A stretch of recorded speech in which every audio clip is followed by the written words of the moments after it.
ಬಾಲಕರು ಸೇನೆಗಳ ಕೂಡಿ ಮೋದದಲ್ಲಿ ಮೋದದಲ್ಲಿ ಮೋದದಲ್ಲಿ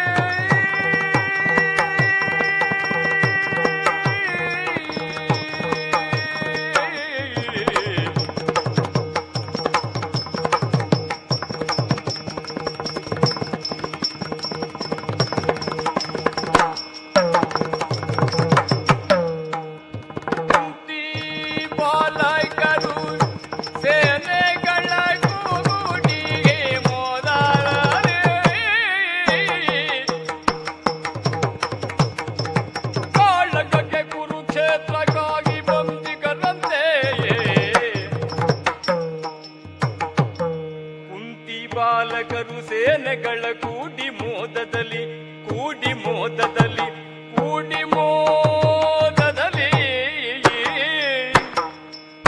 ಕಾಳಗಕ್ಕೆ ಕುರುಕ್ಷೇತ್ರಕ್ಕಾಗಿ ಬಂದಿಗರಂತೆ ಕಾಳಗಕ್ಕೆ ಕುರುಕ್ಷೇತ್ರಕ್ಕಾಗಿ ಬಂದಿಗರಂತೆ ವೇಳೆಗಳೆಯಲು ಬಾರದಿನ್ನೋ ವೇಳೆಗಳೆಯಲು ಬಾರದಿನ್ನೋ ವೇಳೆಗಳೆಯಲು ಬಾರದಿನ್ನೋ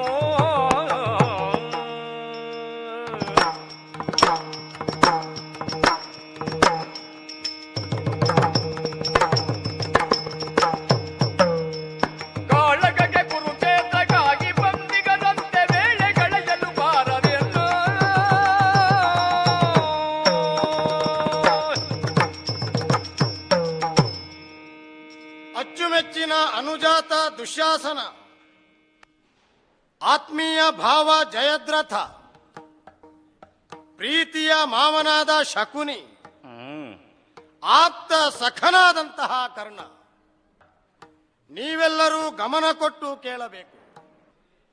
ಇಲ್ಲಿಯವರೆಗಿನ ಸುದೀರ್ಘಕಾಲೀನ ಒಡನಾಟದಲ್ಲಿ ಅನೇಕ ಸಂದರ್ಭಗಳಲ್ಲಿ ಸಂವಾದ ಸಂಭ್ರಮಗಳನ್ನೇ ನಾವು ಅನುಭವಿಸಿದ್ದೇವೆ. ಸಂಭ್ರಮ ಯಾವತ್ತೂ ಏಕ ವ್ಯಕ್ತಿನಿಷ್ಠವಾದುದಲ್ಲ. ಸಾಂದರ್ಭಿಕವಾಗಿ ಕಾಲ ಪ್ರಜ್ಞೆಗೆ ಅನುಸಾರವಾಗಿ ಕಾರ್ಯದ ಒತ್ತಡಕ್ಕೆ ಪೂರಕವಾಗಿ ಸಂಭ್ರಮದ ರೂಪುರೇಷೆಗಳು ವ್ಯತ್ಯಯವಾಗುತ್ತವೆ. ಆದ್ದರಿಂದಲೇ ಶಕುನಿಯ ಜೊತೆಗೆ ಮಾತನಾಡಿದ ಹಾಗೆ ಜಯದ್ರಥನ ಜೊತೆಗೆ ನನ್ನ ವ್ಯವಹಾರವಿಲ್ಲ. ಇವರೀರ್ವರ ಕೂಡುವಿಕೆಯ ಜೊತೆಗೆ ಮಾತುಕತೆ ಆಗುವ ಹಾಗೆ ನನ್ನ ಅತ್ಯಂತ ಪ್ರೀತಿಯ ತಮ್ಮನಾದ ದುಶ್ಯಾಸನನ ಜೊತೆಗೆ ಮಾತನಾಡಲಾರೆ. ಈ ವ್ಯತ್ಯಾಸವನ್ನು ಚೆನ್ನಾಗಿ ಮನಗಂಡಿರುವ ನಿಮ್ಮನ್ನು ಈ ಹೊತ್ತು ವಿಶೇಷವಾಗಿ ಸಾದರಪಡಿಸಲಾಗಿರುವ ಸಜ್ಜುಗೊಳಿಸಲಾಗಿರುವ ಈ ಮಂತ್ರಾಲೋಚನಾ ಮಂದಿರಕ್ಕೆ ಕರೆತಂದಿದ್ದೇನೆ. ಕೇಳಿರೈ ಮಾದ್ರೇಶ ಮುಖ್ಯರು. ಹೀಗೆ ನಾನು ಪ್ರಾರಂಭಿಸಿದಾಕ್ಷಣ ಹಲವರ ಮುಖದಲ್ಲಿ ಪ್ರಶ್ನೆ ಮಡುಗಟ್ಟಿದುದು ನನ್ನ ಅನುಭವಕ್ಕೆ ಬಂದಿದೆ. ಯಾರು ತಪ್ಪಾಗಿ ಗ್ರಹಿಸಕೂಡದು. ಇಲ್ಲಿಯವರೆಗೆ ಎಲ್ಲರ ಕುರಿತಾಗಿ ಕಾಳಜಿ, ವಿಶೇಷವಾದ ಅಭಿಮಾನವನ್ನು ಹೊಂದಿರುವ ನಾನು ಈ ಹೊತ್ತಿಗಾಗುವಾಗ ಮಾತ್ರ ಮಾದ್ರೇಶರನ್ನೇ ಮುಖ್ಯರನ್ನಾಗಿಸಿದನೆ. ಈ ಪ್ರಶ್ನೆ ಯಾವ ಕಾಲದಲ್ಲೂ ನಿಮ್ಮನ್ನು ಕಾಡಕೂಡದು. ಈ ಹೊತ್ತು ನಮ್ಮ ಪಕ್ಷದ ಕುರಿತಾಗಿ, ನಮ್ಮ ತತ್ವ ಸಿದ್ಧಾಂತಗಳ ಕುರಿತಾಗಿ ನಂಬುಗೆ ಇರಿಸಿದವರಾಗಿ ಇತ್ತೀಚೆಗಷ್ಟೇ ನಮ್ಮ ಕಡೆಗೆ ಸೇರಿಕೊಂಡಂತ ಮಾದ್ರೇಶರು ಉನ್ನತವಾದಂತಹ ಸ್ಥಾನವನ್ನು ಅಲಂಕರಿಸುವ ಅರ್ಹತೆಯನ್ನೇ ಹೊಂದಿದವರು. ಆದ್ದರಿಂದಲೇ ಇತ್ತೀಚೆಗೆ ಪಕ್ಷಕ್ಕೆ ಹೊಸ ಸೇರ್ಪಡೆ ಯಾರು ಅಂತ ಕೇಳಿದ್ರೆ ಶಲ್ಯರು ಅಂತ ವಿವಾದಾತ್ಮಕವಾಗಿ ನಿರೂಪಿತವಾಯಿತು ಅಂತ ಆದರೆ ಅವರಿಗೆಲ್ಲವೇ ನಾನು ಸಾಂದರ್ಭಿಕವಾಗಿ ಮನ್ನಣೆಯ ಮಣೆ ಹಾಕಬೇಕಾದುದು. ಆದ್ದರಿಂದಲೇ ಇದು ತಾತ್ಕಾಲಿಕವಾದ ನಿರ್ಣಯವೇ ಹೊರತು ಆತ್ಯಂತಿಕವಲ್ಲ ಎನ್ನುವ ವಿಚಾರವನ್ನು ಮೊತ್ತ ಮೊದಲಾಗಿ ನಿಮ್ಮೆಲ್ಲರ ಸಮ್ಮುಖದಲ್ಲಿ ಸ್ಪಷ್ಟೀಕರಿಸುತ್ತಿದ್ದೇನೆ. ಪಾಂಡವರ ಕುರಿತಾಗಿ ನಾನು ಹೊಂದಿರುವ ದ್ವೇಷ, ಅದನ್ನು ಬೆಳೆಯಿಸುತ್ತಾ ಬಂದ ಪರಿ, ಆ ಬೆಳವಣಿಗೆ ಈಗ ಹೊಂದಿರುವ ಘಟ್ಟ ಮುಟ್ಟಿರುವಂತಹ ಸ್ಥಿತಿ, ಅದೆಲ್ಲವೂ ನಿಮ್ಮ ಕಣ್ಣ ಮುಂದೆ ಗೋಚರವಾದಂತಹಗಳು. ಪಾಂಡವರ ಕುರಿತಾಗಿ ಪ್ರಪಂಚ ಏನು ನಂಬುಗೆಗಳನ್ನು ಇಟ್ಟುಕೊಂಡಿದ್ದಾವೆಯೋ ಅವುಗಳೆಲ್ಲವೂ ಸುಳ್ಳು, ಭಾವನಾತ್ಮಕವಾದುದು ಎನ್ನುವುದನ್ನು ಆಗಿಂದಾಗೆ ಸಮರ್ಥೀಕರಿಸುತ್ತಾ ಬಂದವನು ನಾನು. ಈಗಲೂ ಒಂದು ಸ್ಪಷ್ಟವಾದ ನಿದರ್ಶನ ಸಿಕ್ಕಿತಲ್ಲ. ಯಾವ ಪಾಂಡವರ ಕುರಿತಾಗಿ, ಧರ್ಮದ ಕುರಿತಾಗಿ ಪ್ರಜ್ಞೆ ಉಳ್ಳವರು, ಸಾತ್ವಿಕವಾದ ಭಾವವುಳ್ಳವರು, ಹಾಗೆ ಯುದ್ಧ ಪಿಪಾಸುಗಳು ಅಲ್ಲದವರು ಅಂತ ಹೆಗ್ಗಳಿಕೆ ಉಂಟೋ ಆ, ಅದೇ ಸರ್ವರ ಸಮಕ್ಷದಲ್ಲಿ ಸುಳ್ಳಾಗಿ ಹೋಯಿತಲ್ಲ. ಪಾಂಡವರು ಕುರುಕ್ಷೇತ್ರಕ್ಕೆ ಯುದ್ಧಾಕಾಂಕ್ಷಿಗಳಾಗಿ ಬಂದು ಬೀಡನ್ನು ಬಿಟ್ಟಿದ್ದಾರೆ ಎನ್ನುವುದೇ ಅವರು ಯುದ್ಧದ ಕುರಿತಾಗಿ ದಾಹಿಗಳಾಗಿದ್ದಾರೆ ಆ. ಎನ್ನುವುದಕ್ಕೆ ಸ್ಪಷ್ಟವಾದಂತಹ ನಿದರ್ಶನವಲ್ವೇ? ಆ. ಹಾಗಾಗಿ ಪಾಂಡವರ ಕುರಿತಾಗಿ ಯಾವ ಬಣ್ಣ ಕಳೆ ಕಟ್ಟಿತ್ತೋ, ಆ. ಯಾವುದು ಸ್ಥಾಯಿಯಾಗಿ ಉಳಿದಿತ್ತೋ ಅದು ಬಯಲಾಗಿ ಹೋದ ಸಂಭ್ರಮದಲ್ಲಿ ಈ ಸಂವಾದ ಸಂಭ್ರಮಕ್ಕೆ ನಿಮ್ಮ ಎದುರು ತೆರೆದುಕೊಳ್ಳುತ್ತಿದ್ದೇನೆ. ಈ ಹೊತ್ತು ಪಾಂಡವರು 7 ಅಕ್ಷೋಹಿಣಿ ಸೇನೆಯನ್ನು ಸೇರಿಸಿಕೊಂಡು ಕುರುಕ್ಷೇತ್ರಕ್ಕೆ ಬಂದದ್ದು ಮಾತ್ರವಲ್ಲ, ಪೂರ್ವ ದಿಕ್ಕಿನಲ್ಲೇ ಬೀಡನ್ನು ಬಿಟ್ಟಿದ್ದಾರೆ ಎನ್ನುವ ಹಾಗೆ ಕೇಳಿದ್ದೇವೆ. ಆ ಪಶ್ಚಿಮ ದಿಕ್ಕಿನಲ್ಲೇ ಬೀಡು ಬಿಟ್ಟಿದ್ದಾರೆ ಅಂತ ನಾವು ಕೇಳಿದ್ದೇವೆ. ಮೇಲ್ನೋಟಕ್ಕೆ ಇದರ ಅರ್ಥ ಏನು? ಸೂರ್ಯ ಮುಳುಗುವ ಕಡೆ ಬೀಡು ಬಿಟ್ಟಿದ್ದಾರೆ, ಆ ಮೂಲಕವಾಗಿ ಪ್ರಾಪಂಚಿಕವಾಗಿ ಸೋತು ಹೋಗುತ್ತಿದ್ದಾರೆ ಎನ್ನುವ ಅನಿಸಿಕೆಯನ್ನು ಉಳಿದವರಿಗೆ ಮೂಡಿಸುವ ಪ್ರಯತ್ನ ಮಾತ್ರ. ನನಗೆ ಗೊತ್ತಾಗುವುದಿಲ್ವೇ? ಅವರೆಲ್ಲ ಮೇಲುಸ್ತರದಲ್ಲಿ ವ್ಯವಹರಿಸಿದ್ರೆ ಆಳಂಗದಲ್ಲಿ ವ್ಯವಹರಿಸಬಲ್ಲಂತ ಚಮತ್ಕೃತಿ ಉಳ್ಳವನು ನಾನು. ಅವರ ದುರುದ್ದೇಶ ಸ್ಪಷ್ಟವಾಗಿ ಅರ್ಥವಾಗಿದೆ ನನಗೆ. ನಾನು ಯಾವ ಕಾಲದಲ್ಲೂ ಉದಿಸುವ ಸೂರ್ಯನನ್ನು ನೋಡಕೂಡದು, ಮುಳುಗುವ ಸೂರ್ಯನನ್ನೇ ನೋಡಬೇಕು. ಹಾಗಾಗಿ ಪೂರ್ವ ದಿಕ್ಕಿನಲ್ಲಿ ಬಿಡದಿಯನ್ನು ಗೌರವ ಕಲ್ಪಿಸಿಕೊಳ್ಳಲಿ ಅಂತ ನಿರ್ಧಾರ ಮಾಡಿದ್ದಾರೆ. ಅರ್ಥವಾಯಿತು ಬಿಡಿ, ನಮಗೆ ದೊಡ್ಡ ವಿಚಾರ ಅಲ್ಲ. ಈ ಹೊತ್ತು ಚೇಕಿತಾನ, ದೃಪದ, ವಿರಾಟ, ಸಹದೇವ, ಸಾತ್ಯಕಿ, ಆಮೇಲೆ ದೃಷ್ಟಕೇತು, ಆ ಬಳಿಕ ಕೇಕೆಯ ಸಹೋದರರು, ಹೀಗೆ 7 ಮಂದಿಗಳ ನೇತೃತ್ವದಲ್ಲಿ ವಿಶಿಷ್ಟವಾದಂತಹ ಸೇನೆಯನ್ನು ಸಜ್ಜುಗೊಳಿಸಿ ಕುರುಕ್ಷೇತ್ರಕ್ಕಾಗಿ ಬಂದಿದ್ದಾರಂತೆ. ಹಿರಣ್ವತಿ ತೀರ್ಥದ ಸಮೀಪದಲ್ಲಿ ಪರಿಪುಷ್ಟವಾದಂತಹ ನೀರಿನ ಒದಗಣ ಇದ್ದ ಹಾಗೆ ನಮ್ಮನ್ನು ಜಲತೃಷೆಯಿಂದ ಬಳಲಿಸುವ ಅಭಿಪ್ರಾಯವು ಪಾಂಡವರಲ್ಲಿ ಮಡುಗಟ್ಟಿದೆ ಎನ್ನುವುದಕ್ಕೆ ಇದು ನಿದರ್ಶನ. ಏನೇ ಆಗಲಿ, ಈ ಕುರಿತಾಗಿ ನಾನು ಕಳವಳಗೊಳ್ಳುವುದಕ್ಕಿಲ್ಲ. ನಿಮ್ಮೆಲ್ಲರ ಸಮ್ಮುಖದಲ್ಲಿ ನಾನೊಂದು ವಿಚಾರವನ್ನು ಪ್ರಸ್ತುತಪಡಿಸುವುದಕ್ಕಾಗಿ ಕರೆದಿದ್ದೇನೆ. ಕುಂತಿ ಕುಮಾರಕರು ಅಂತಲೇ ನಾನು ಕರೆಯುವುದು. ಮಗು ಶೈಶವವನ್ನು ಬಿಟ್ಟು ಆ ಬಳಿಕ ಸ್ವತಂತ್ರವಾಗಿ ನಡೆದಾಡುವುದಕ್ಕೆ ತೊಡಗುವವರೆಗೆ ಮಾತ್ರ ತಾಯಿ ತೋರುಬೆರಳನ್ನು ನೀಡಿ ಆ ಮಗುವನ್ನು ನಡೆಸುವ ಹಾಗೆ ಮಾಡುವುದು ಕ್ರಮ. ಆದರೆ ಕುಂತಿ ಕುಮಾರರೇ ಈಗಲೂ ಕೃಷ್ಣನೆಂಬ ತಂದೆ ತಾಯಿಯ ತೋರುಬೆರಳಿನ ದಿಗ್ದರ್ಶನವಿಲ್ಲದೆ, ಅದರ ಆಧಾರವಿಲ್ಲದೆ ಎಡವದೆ ನಡೆಯುವುದಕ್ಕಾಗುವುದಿಲ್ಲ ಪಾಂಡವರಿಗೆ. ಈ ಕಾರಣದಿಂದಲೇ ಕುಂತಿ ತರಳರು, ಕುಂತಿ ಕುಮಾರಕರು ಎನ್ನುವುದೇ ನನ್ನ ನಿರ್ಧಾರ. ಅಂಥವರೇ ಕುರುಕ್ಷೇತ್ರಕ್ಕೆ ಬಂದಿದ್ದಾರೆ ಅಂತ ಆದರೆ ನಾವು ತಡ ಮಾಡುವುದಕ್ಕಿಲ್ಲ. ಈಗಿಂದೀಗಲೇ ಸಿದ್ಧತೆ ಮಾಡಬೇಕು, ಕುರುಕ್ಷೇತ್ರಕ್ಕೆ ಪಯಣ ಮಾಡಬೇಕು. ಅದರ ಮೊದಲು ಒಂದು ವಿಚಾರ ಈ ವೇದಿಕೆಯಲ್ಲಿ ನಿರ್ಧಾರವಾಗಬೇಕಲ್ಲ. ಅದಕ್ಕಾಗಿ ಒಂದು ಪ್ರಶ್ನೆಯನ್ನು ತಮ್ಮ ಸಮ್ಮುಖದಲ್ಲಿ ಇಡುತ್ತಿದ್ದೇನೆ. 6 ಸೇನಾಧೀಶರು, 6 ಸೇನಾಧೀಶರಗರು,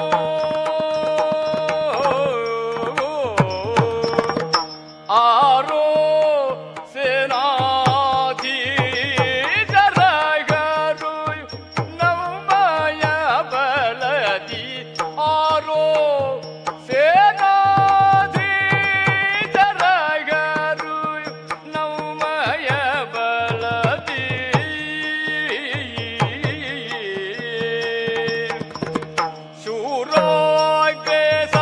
ಶೂರಾಗ್ರೇಸರರಾಗಿ ನಡೆಸುವರು ಪಡೆಯ ಯಾರೋ, ಶೂರಾಗ್ರೇಸರರಾಗಿ ನಡೆಸುವರು ಪಡೆಯ.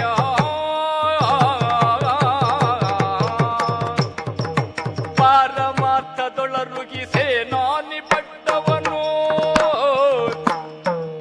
ಪಾರಮಾರ್ಥದೊಳರುಗಿ ಪಾರಮಾರ್ಥದೊಳರುಗಿ ಪಾರಮಾರ್ಥದೊಳರುಗಿ ಸೇನಾನಿ ಪಟ್ಟವನು ಯಾರಿಗೀಯುವುದೆನ್ನುತ್ತ ಬೇಳಿ, ಸೇನಾನಿ ಪಟ್ಟವನು ಯಾರಿಗೀಯುವುದೀಗ ತೋರಿದೆ ನಲವರು.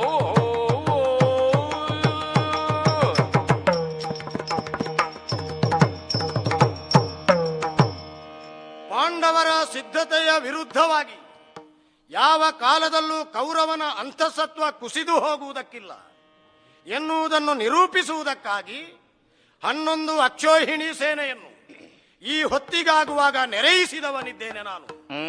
ಶೂರಾಗ್ರೇಸರಾಗಿ ಹೋರಾಟವನ್ನು ಮಾಡುತ್ತಾ ನಮ್ಮ ಸೇನಾ ವಾರಿಧಿಯನ್ನು ವಿಜಯದ ಕಡೆಗೆ ಕೊಂಡೊಯ್ಯಬಲ್ಲ ಅನೇಕ ವಿಕ್ರಮಿಗಳು ನಮ್ಮ ಕಡೆಗೆ ಸೇರಿದ್ದಾರೆ.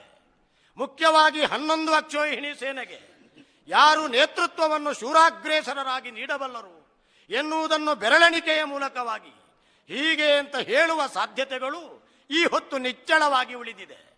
ಒಬ್ಬರು ಕೃಪರು, ದ್ರೋಣ, ಸೈಂಧವ, ಶಲ್ಯ, ಕಾಂಬೋಜದ ದೊರೆಯಾದ ಸುದಕ್ಷಿಣ, ಅಶ್ವತ್ಥಾಮ, ಅವರನ್ನೇ ಬೆಂಬಲಿಸಿದ ಕೃತವರ್ಮ, ಜೊತೆಗಿರಬಹುದಾದಂತಹ ಭೂರಿಶ್ರವ, ಅದರ ಜೊತೆಗೂಡಿದಂತಹ ಬಾಹಿಲಿಕ, ಇವರ ಜೊತೆಗೂಡಿ ಕಾರ್ಯವೆಸಗಬಲ್ಲಂತಹ ಶಕುನಿ, ಹೀಗೆ 11 ಮಂದಿಗಳು ಶೂರಾಗ್ರೇಸರರಾಗಿ ನಮ್ಮ ಸೇನೆಯನ್ನು ವಿಜಯದ ಅಂಚಿಗೆ ಕೊಂಡೊಯ್ಯುತ್ತಾರೆ ಅಂತ ನನಗೆ ನಿರೀಕ್ಷೆ ಉಂಟು.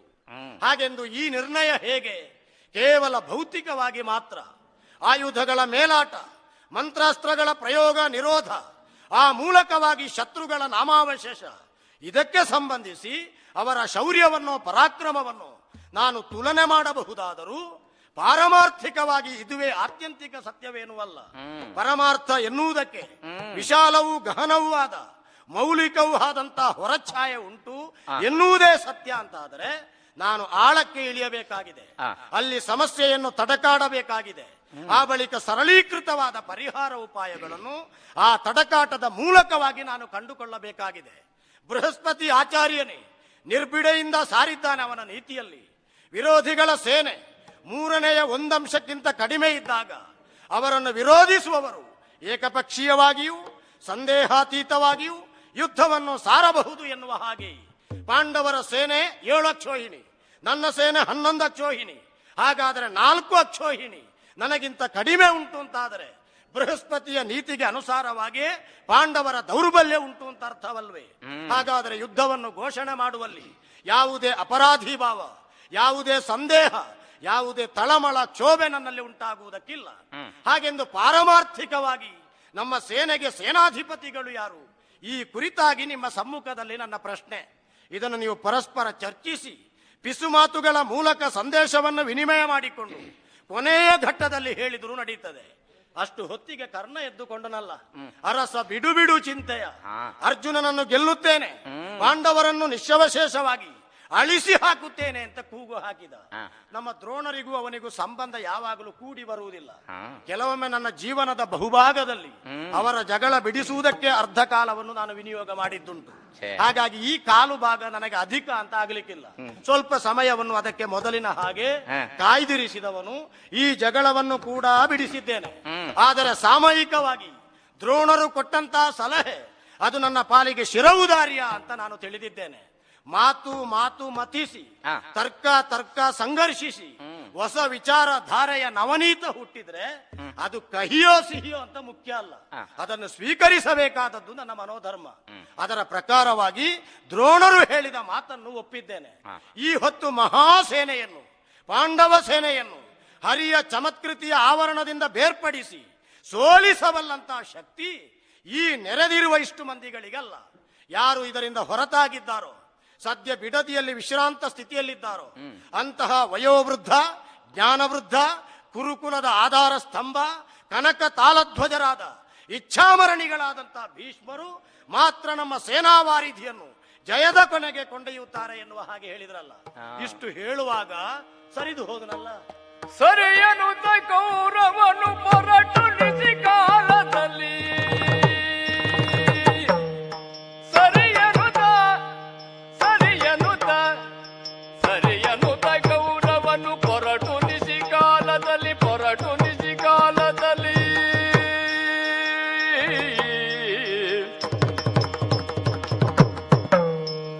ತೆರಳಿದನು ಗಾಂಗೇಯನಿರುವ ಬಳಿಗಾಗಿ.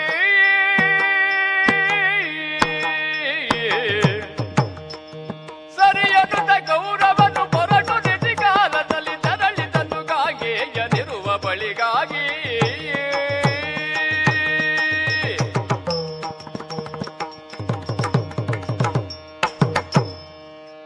ನಿಷ್ಪಾಂಡವ ಪೃಥ್ವಿ ಎನ್ನುವ ನನ್ನ ಯಾವ ಘೋಷಣೆ ಉಂಟೋ ಆ ನಿರ್ಧಾರದ ಪಥದಿಂದ ಯಾವ ಕಾಲಕ್ಕೂ ನಾನು ಸರಿಯೇ ಎನ್ನುವ ಹಾಗೆ ನಿರ್ಧಾರಾತ್ಮಕವಾಗಿ ಘೋಷಣೆ ಮಾಡಿದವನು, ಎಂತೆಂಥವರ ಮಾತುಗಳನ್ನು ಧಿಕ್ಕರಿಸಿದವನು, ಹರಿಯನ್ನೇ ವಿರೋಧಿಸಿ ಕಳುಹಿಕೊಟ್ಟವನು. ಹಾಗಾದರೆ ಈ ಹೊತ್ತು ದ್ರೋಣರು ಅರ್ಥಾತ್ ಕುಂಭಸಂಭವರು, ಗುರುಕುಲ ಕುರುಕುಲ ಎರಡನ್ನೂ ಸ್ಥಾಪಿಸಿದ ಸಂಸ್ಥಾಪಕರು, ಕೊಟ್ಟಂತಹ ಸಮಯೋಚಿತವಾದ ಸಲಹೆಯನ್ನು ಯಾವ ಕಾರಣಕ್ಕೂ ನಾನು ತಳ್ಳಿ ಹಾಕುವ ಹಾಗಿಲ್ಲ. ನನ್ನ ಕುರಿತಾಗಿ ಋಣ ಹೊಂದಿದವರಾಗಿ, ನನ್ನ ಕುರಿತಾಗಿ ಅಭಿಮಾನವನ್ನು ತಳೆದವರಾಗಿ, ನನ್ನ ಉತ್ಕರ್ಷೆಯನ್ನು ಉದ್ಧಾರವನ್ನು ಹಾರೈಸುವವರಾಗಿ ಅಹರ್ನಿಶಿ ದುಡಿದಿರುವ ಆ ಮಹಾಮಹಿಮ ಹೇಳಿದ ಮಾತು ನನ್ನ ಅಜ್ಜನಾದಂತಹ ಭೀಷ್ಮರನ್ನು ಒಲಿಸಿ ಕಾಡಿಸಿ ಈ ಸೇನೆಯ ಜೊತೆಗೆ ಕೂಡಿಸಿದೆ ಅಂತ ಆದರೆ ಮತ್ತೆ ಭಾಗಾಕಾರದಲ್ಲಿ ಶೇಷ ಉಳಿಯುವುದಕ್ಕೆ ಇಲ್ಲ, 0 ಬರ್ತದೆ ಅಂತ ಹೇಳಿದ್ದಾರೆ. ಹಾಗಾಗಿ ಕೂಡಿ ಕಳೆಯುವ ಲೆಕ್ಕದಾಟದಲ್ಲಿ ಹೇಗಾದರೂ ಅಜ್ಜನನ್ನು ಒಳಗು ಮಾಡಬೇಕು. ಅದಕ್ಕಾಗಿ ಯೋಚನೆ ಮಾಡುವಷ್ಟರಲ್ಲಿ ನಾನೇನೋ ಸರಿ ಅಂತ ಹೇಳಬಹುದು. ಹಾಗೆಂದು ಸೂರ್ಯನಿಗೆ ಇದು ಆದೇಶ ಅಲ್ಲ. ಅವನು ಜಗದ ಚಕ್ಷು, ಕಾಲದ ಎಲ್ಲ ಕರ್ಮಗಳಿಗೆ ಸಾಕ್ಷಿ, ಕಾಲದಲ್ಲಿ ಆಧಿಕ್ಯವನ್ನು ಹೊಂದಿದವನು. ಅವನನ್ನು ನಾನು ಸರಿ ಅಂತ ಹೇಳಲಿಕ್ಕುಂಟು? ನಾನು ಹೇಳದಿದ್ರೂ ಸರಿ ತಾನೆ, ನಾನು ಕೇಳದಿದ್ರೂ ಮತ್ತೆ ಉದಿಸ್ತಾನೆ. ಹಾಗಾಗುವಾಗ ಈಗಲೂ ಹಾಗೆ ಸರಿದಿದ್ದಾನೆ, ನಿಶಿಯನ್ನು ಸಂಕೇತಿಸಿದ್ದಾನೆ. ಅಜ್ಜನನ್ನು ಬೆಳಕಿನಲ್ಲಿ ನೋಡುವುದು ನನಗೆ ಸ್ವಲ್ಪ ಕಷ್ಟ, ತೀವಟಿಕೆಯ ಬೆಳಕಿನಲ್ಲಿ ಸ್ವಲ್ಪ ಸುಧಾರಣೆ ಮಾಡಿ ಏನು. ಹಾಗಾಗಿ ಕತ್ತಲೆ ಅಜ್ಜನನ್ನು ಮುತ್ತುವುದಕ್ಕೋ ಅಜ್ಜನ ಬಳಿಗೆ ಹೋಗುವುದಕ್ಕೋ ಸೂಕ್ತವಾದ ಕಾಲ ಅಂತ ತಿಳಿದಿದ್ದೇನೆ. ಕಾಲ್ನಡಿಗೆಯಿಂದ ಇಲ್ಲಿಯವರೆಗೆ ಬರಲಿಲ್ಲ, ರಥವೇರಿಯೇ ಬಂದವ. ಉಳಿದ ಪರಿಚಾರಕರನ್ನು ನನ್ನ ಸ್ನೇಹಿತರನ್ನು ಬಿಡದಿಯಿಂದ ಸ್ವಲ್ಪ ದೂರದಲ್ಲಿ ನಿಲ್ಲಿಸಿ ಕಾಲ್ನಡಿಗೆಯಿಂದಲೇ ಮುಂದಕ್ಕೆ ಬಂದಿದ್ದೇನೆ. ಅಜ್ಜನ ಬಿಡದಿಯ ಬಾಗಿಲಿಗೆ ಬಂದಾಗ ಏನು ವಿಶೇಷ ಇಲ್ಲ, ಯಾವಾಗಿನ ಹಾಗೆ ಹರಿನಾಮ ಸ್ಮರಣೆ, ಹರಿಯ ಧ್ಯಾನ, ಅದರಲ್ಲೇ ಮೈಮರೆತಿದ್ದಾರೆ. ಅವರ ತನ್ಮಯತೆಗೆ ನಾನು ಧಕ್ಕೆ ತರಕೂಡದು. ಹಾಗಾಗಿ ಮೈಯನ್ನಿಡೀ ಹಿಡಿಯಾಗಿಸಿ ತಗ್ಗಿದ ಸ್ವರದಲ್ಲಿ ಮಾತನಾಡುವುದಕ್ಕೆ ಈಗಲೇ ಅಭ್ಯಾಸ ಮಾಡುತ್ತಾ ಅವರು ಕರೆಯುವವರೆಗೆ ಬಿಡದಿಯ ಹೊರಭಾಗದಲ್ಲಿ ನಿಂತು ಬಿಡುತ್ತಾರೆ ಅಂತ ನೋಡುವ. ಹರಿಯ ನೆನೆಯೂತ ಮಂಚದೊಳಗೆ ಮಲಗಿರೆ ಭೀಷ್ಮ, ಹರಿಯ ನೆನೆಯೂತ ಹರಿಯ ನೆನೆಯೂತ ಮಂಚದೊಳಗೆ ಮಲಗಿರೆ ಭೀಷ್ಮ, ಹರಿಯ ನೆನೆಯೂತ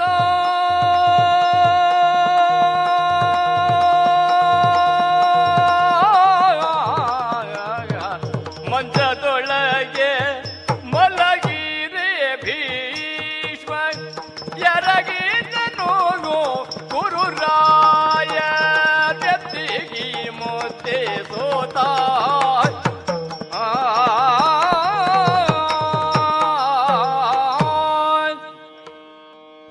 ಕೃಷ್ಣ, ಎಷ್ಟೆಲ್ಲ ಮಾಡಬೇಕೋ, ಇನ್ನು ಏನೆಲ್ಲ ಮಾಡಬೇಕೋ.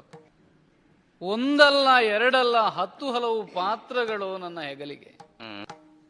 ತಾಯಿ ತಂದೆಗೆ ಮಗನಾದೆ, ಗುರುಗಳಿಗೆ ಶಿಷ್ಯನಾದೆ, ಮದುವೆ ಆಗದೇ ಇದ್ರೂ ತಂದೆ ಆದೆ, ಅಜ್ಜನೂ ಆದೆ.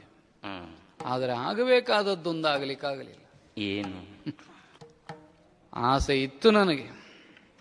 ಪರಶುರಾಮರ ಶಿಷ್ಯ ನಾನು, ಅವರ ಹಾಗೇ ಆಗಬೇಕು ಅಂತ. ಆಗಲಿಲ್ಲ. ಒಂದು ಕಾಲದಲ್ಲಿ ನನ್ನನ್ನು ಸಂಧಿಸಿದಾಗ ಹೇಳಿದ್ರು, ನನಗೆ ಪ್ರಪಂಚದ ಕುರಿತಾಗಿ ನಿವೃತ್ತಿ ಪ್ರವೃತ್ತಿ ಧರ್ಮ ಇಲ್ಲ, ಆದರೆ ನನಗೆ ಯಾಕೆ ಪ್ರವೃತ್ತಿ ಎಂಬುದು ಹುಟ್ಟುವುದಿಲ್ಲ? ಒಳಗಿದ್ದ ಕೃಷ್ಣನಲ್ಲೇ ಕೇಳಬೇಕಟ್ಟೆ. ಬಹುಶಃ ಹೀಗಿರಬೇಕು. ತಾನು ಮಾಡಬಹುದಾದದ್ದನ್ನೆಲ್ಲ ಮಾಡಿದ ಮೇಲೂ ಶೇಷ ಭಾಗ ಉಳ್ಕೊಂಡಿದೆ, ಅದನ್ನು ನೀವು ಮಾಡಿ ಅಂತ ಆದೇಶ ವಾಕ್ಯ ಕೊಟ್ಟಿದ್ದಾನೆ. ಸಂಧಾನಕ್ಕೆ ಬಂದವ ಮರಣಮಂ ಬಯಸಿರ್ಪನಿ ಖಳಂ ಮಗುಳೆನ್ನ ದೂರದಿರಿ, ಸಾಧ್ಯ ಆದ್ರೆ ತಿದ್ದಿ. ಕೃಷ್ಣನಿಗೆ ಸಂಶಯ ಉಂಟು, ಸಾಧ್ಯ ಆಗ್ತದೋ ಇಲ್ವೋ ಅಂತ. ಇನ್ನು ನಮ್ಮಿಂದ ಅದೀತ ಹಾಗೆ ಅಂತ ನಿವೃತ್ತನಾಗುವುದಕ್ಕಿದೊಂದು ಆತಂಕ, ಕೃಷ್ಣನ ವಾಕ್ಯ. ಹಾಗಾಗಿ ಪ್ರಪಂಚಮುಖದಲ್ಲಿ ಎಷ್ಟು ಕಾಲ ಕಟ್ಟಲ್ಪಡಬೇಕು ಅಂತ ಅವನ ಅಪೇಕ್ಷೆ ಉಂಟೋ ಅಲ್ಲಿಯವರೆಗೆ ಸ್ವತಂತ್ರವಾಗಿ ನಾವು ವ್ಯವಹರಿಸಲಿಕ್ಕೆ ಸಾಧ್ಯವೋ. ಆದ್ರಿಂದಲೇ ಕೆಲವರೆಲ್ಲ ಆಡುವುದಕ್ಕೆ ತೊಡಗಿದ್ದಾರೆ ಇಷ್ಟೊತ್ತಿಗೆ. ದಶರಥನಿಗೆ ಹೇಳಿದ್ರಂತೆ, ಮುದುಕ ಇನ್ನೆಷ್ಟು ಕಾಲ ಸಿಂಹಾಸನದಲ್ಲಿ. ಹಾಗೆ ನನಗೂ ಹೇಳಿದ್ದಾರೆ, ಅಧಿಕಾರದ ಮೋಹ ಇರಬೇಕು ವೃದ್ಧನಿಗೆ, ಇನ್ನೂ ನಿವೃತ್ತಿಯ ಬಯಕೆ ಮೂಡಿದ ಹಾಗಿಲ್ಲ. ಹೌದು, ನಿವೃತ್ತಿ ಆಗ್ತೇನೆ ಅಂತ ಹೇಳಿದ್ರೆ ಇವು ಬಿಡಬೇಕಲ್ಲ. ಹೌದು, ನಮ್ಮಲ್ಲಿ ಒಬ್ಬ ಇದ್ದಾನೆ, ಹೇಳಿದ್ದು ಕೇಳುವುದಿಲ್ಲ. ಕೇಳ್ತಾನೋ ಅಂತ ಹೇಳಿದ್ರೆ ಕೇಳುವುದೇ ಇಲ್ಲ, ಹೇಳಿದ್ದು ಕೇಳುವುದಲ್ಲ, ಏನನ್ನೂ ಕೇಳುವುದಿಲ್ಲ. ಹಾಗಾದ್ರೆ ಹೇಳಿ ಪ್ರಯೋಜನ ಏನು ಅಂತ ಸುಮ್ಮನಿರೋಣವೋ? ಹಾಗಿರ್ಲಿಕ್ಕೆ ನಮ್ಮ ಪ್ರವೃತ್ತಿ ಬಿಡುವುದಿಲ್ಲ, ಇದು ಸಮಸ್ಯೆ. ಆದ್ರಿಂದ ದಾರಿ ತೋರಿಸುವುದಿದ್ರೆ ಕೃಷ್ಣ ದಾರಿ ತೋರಿಸಬೇಕು. ಮೊದಲೆಲ್ಲ ಮಲಗುವುದಕ್ಕೂ ನಿದ್ರಿಸುವುದಕ್ಕೂ ವ್ಯತ್ಯಾಸ ಇರಲಿಲ್ಲ ನನ್ನ ಜೀವನದಲ್ಲಿ. ಮೈ ಚಾಚಿದರೆ ನಿದ್ರೆ ಅಂತಲೇ ಅರ್ಥ. ಈಗ ಅರ್ಥ ಆಗ್ತದೆ ಈ ವಯಸ್ಸಿನಲ್ಲಿ, ಮಲಗುವುದು ಬೇರೆ, ನಿದ್ರೆ ಮಾಡೋದು ಬೇರೆ. ಮಲಗಿರಬಹುದು, ನಿದ್ರಿಸ್ತೇನೆ ಅಂತ ಅರ್ಥ ಅಲ್ಲ. ಆದ್ರಿಂದ ಮಂಚದಲ್ಲಿ ಇದ್ರೂ ನಿದ್ರೆ ಇಲ್ಲ, ಹಾಗೆ ಅಂತ ಕಣ್ಣು ತೆರೆಯುವ ಹಾಗೂ ಇಲ್ಲ. ಕೃಷ್ಣನ ಬಿಂಬವಾದರೂ ಮೂಡಬೇಕಲ್ಲ ಮನಸ್ಸಿನಲ್ಲಿ. ಆದ್ರಿಂದ ಎವೆಗಳನ್ನು ಮುಚ್ಚಿ ಒಮ್ಮೆ ಓ ಎನ್ನುವ ಧ್ವನಿ ಕೇಳಿಸೀತೋ ಎಂಬ ನಿರೀಕ್ಷೆಯಿಂದ ಕೃಷ್ಣ ಕೃಷ್ಣ ಕೃಷ್ಣ. ಅಜ್ಜ, ಯಾರು ಯಾರು? ಬೀಳಬೇಡಿ, ನಾನಜ್ಜ, ನಿಮ್ಮ ಮೊಮ್ಮಗ ಸುಯೋಧನ. ಓಹ್, ನೀನ? ನಾನು ಅವನೇ ಅಂತ ಎಣಿಸಿದೆ ಮಗನೇ. ಯಾರಜ್ಜ? ಅವನೇ ಅವನೇ ಅಂದ್ರೆ ನಾನಲ್ವೇ? ನೀನೇ. ಕುರುಕುಲ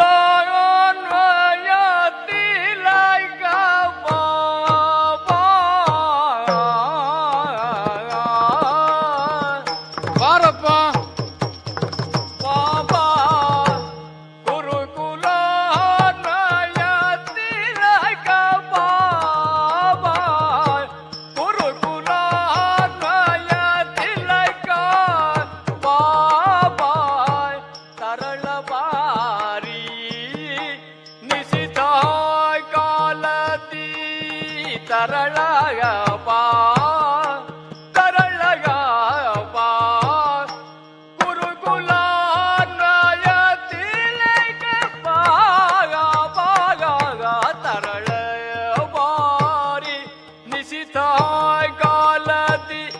ತೆರಳಿ ಬಂದಿ ಕುದ್ಯಾತ ಕೂರ್ವನಿ, ತೆರಳಿ ಬಂದಿ ಕುದ್ಯಾತ ಕೋರ್ವನೆ, ತೆರಳಿ ಬಂದಿ ಕುದ್ಯಾತ ಕೋರ್ವನೆ, ಪೇಳು ಪೇಳೈ ಮಾಜದೆ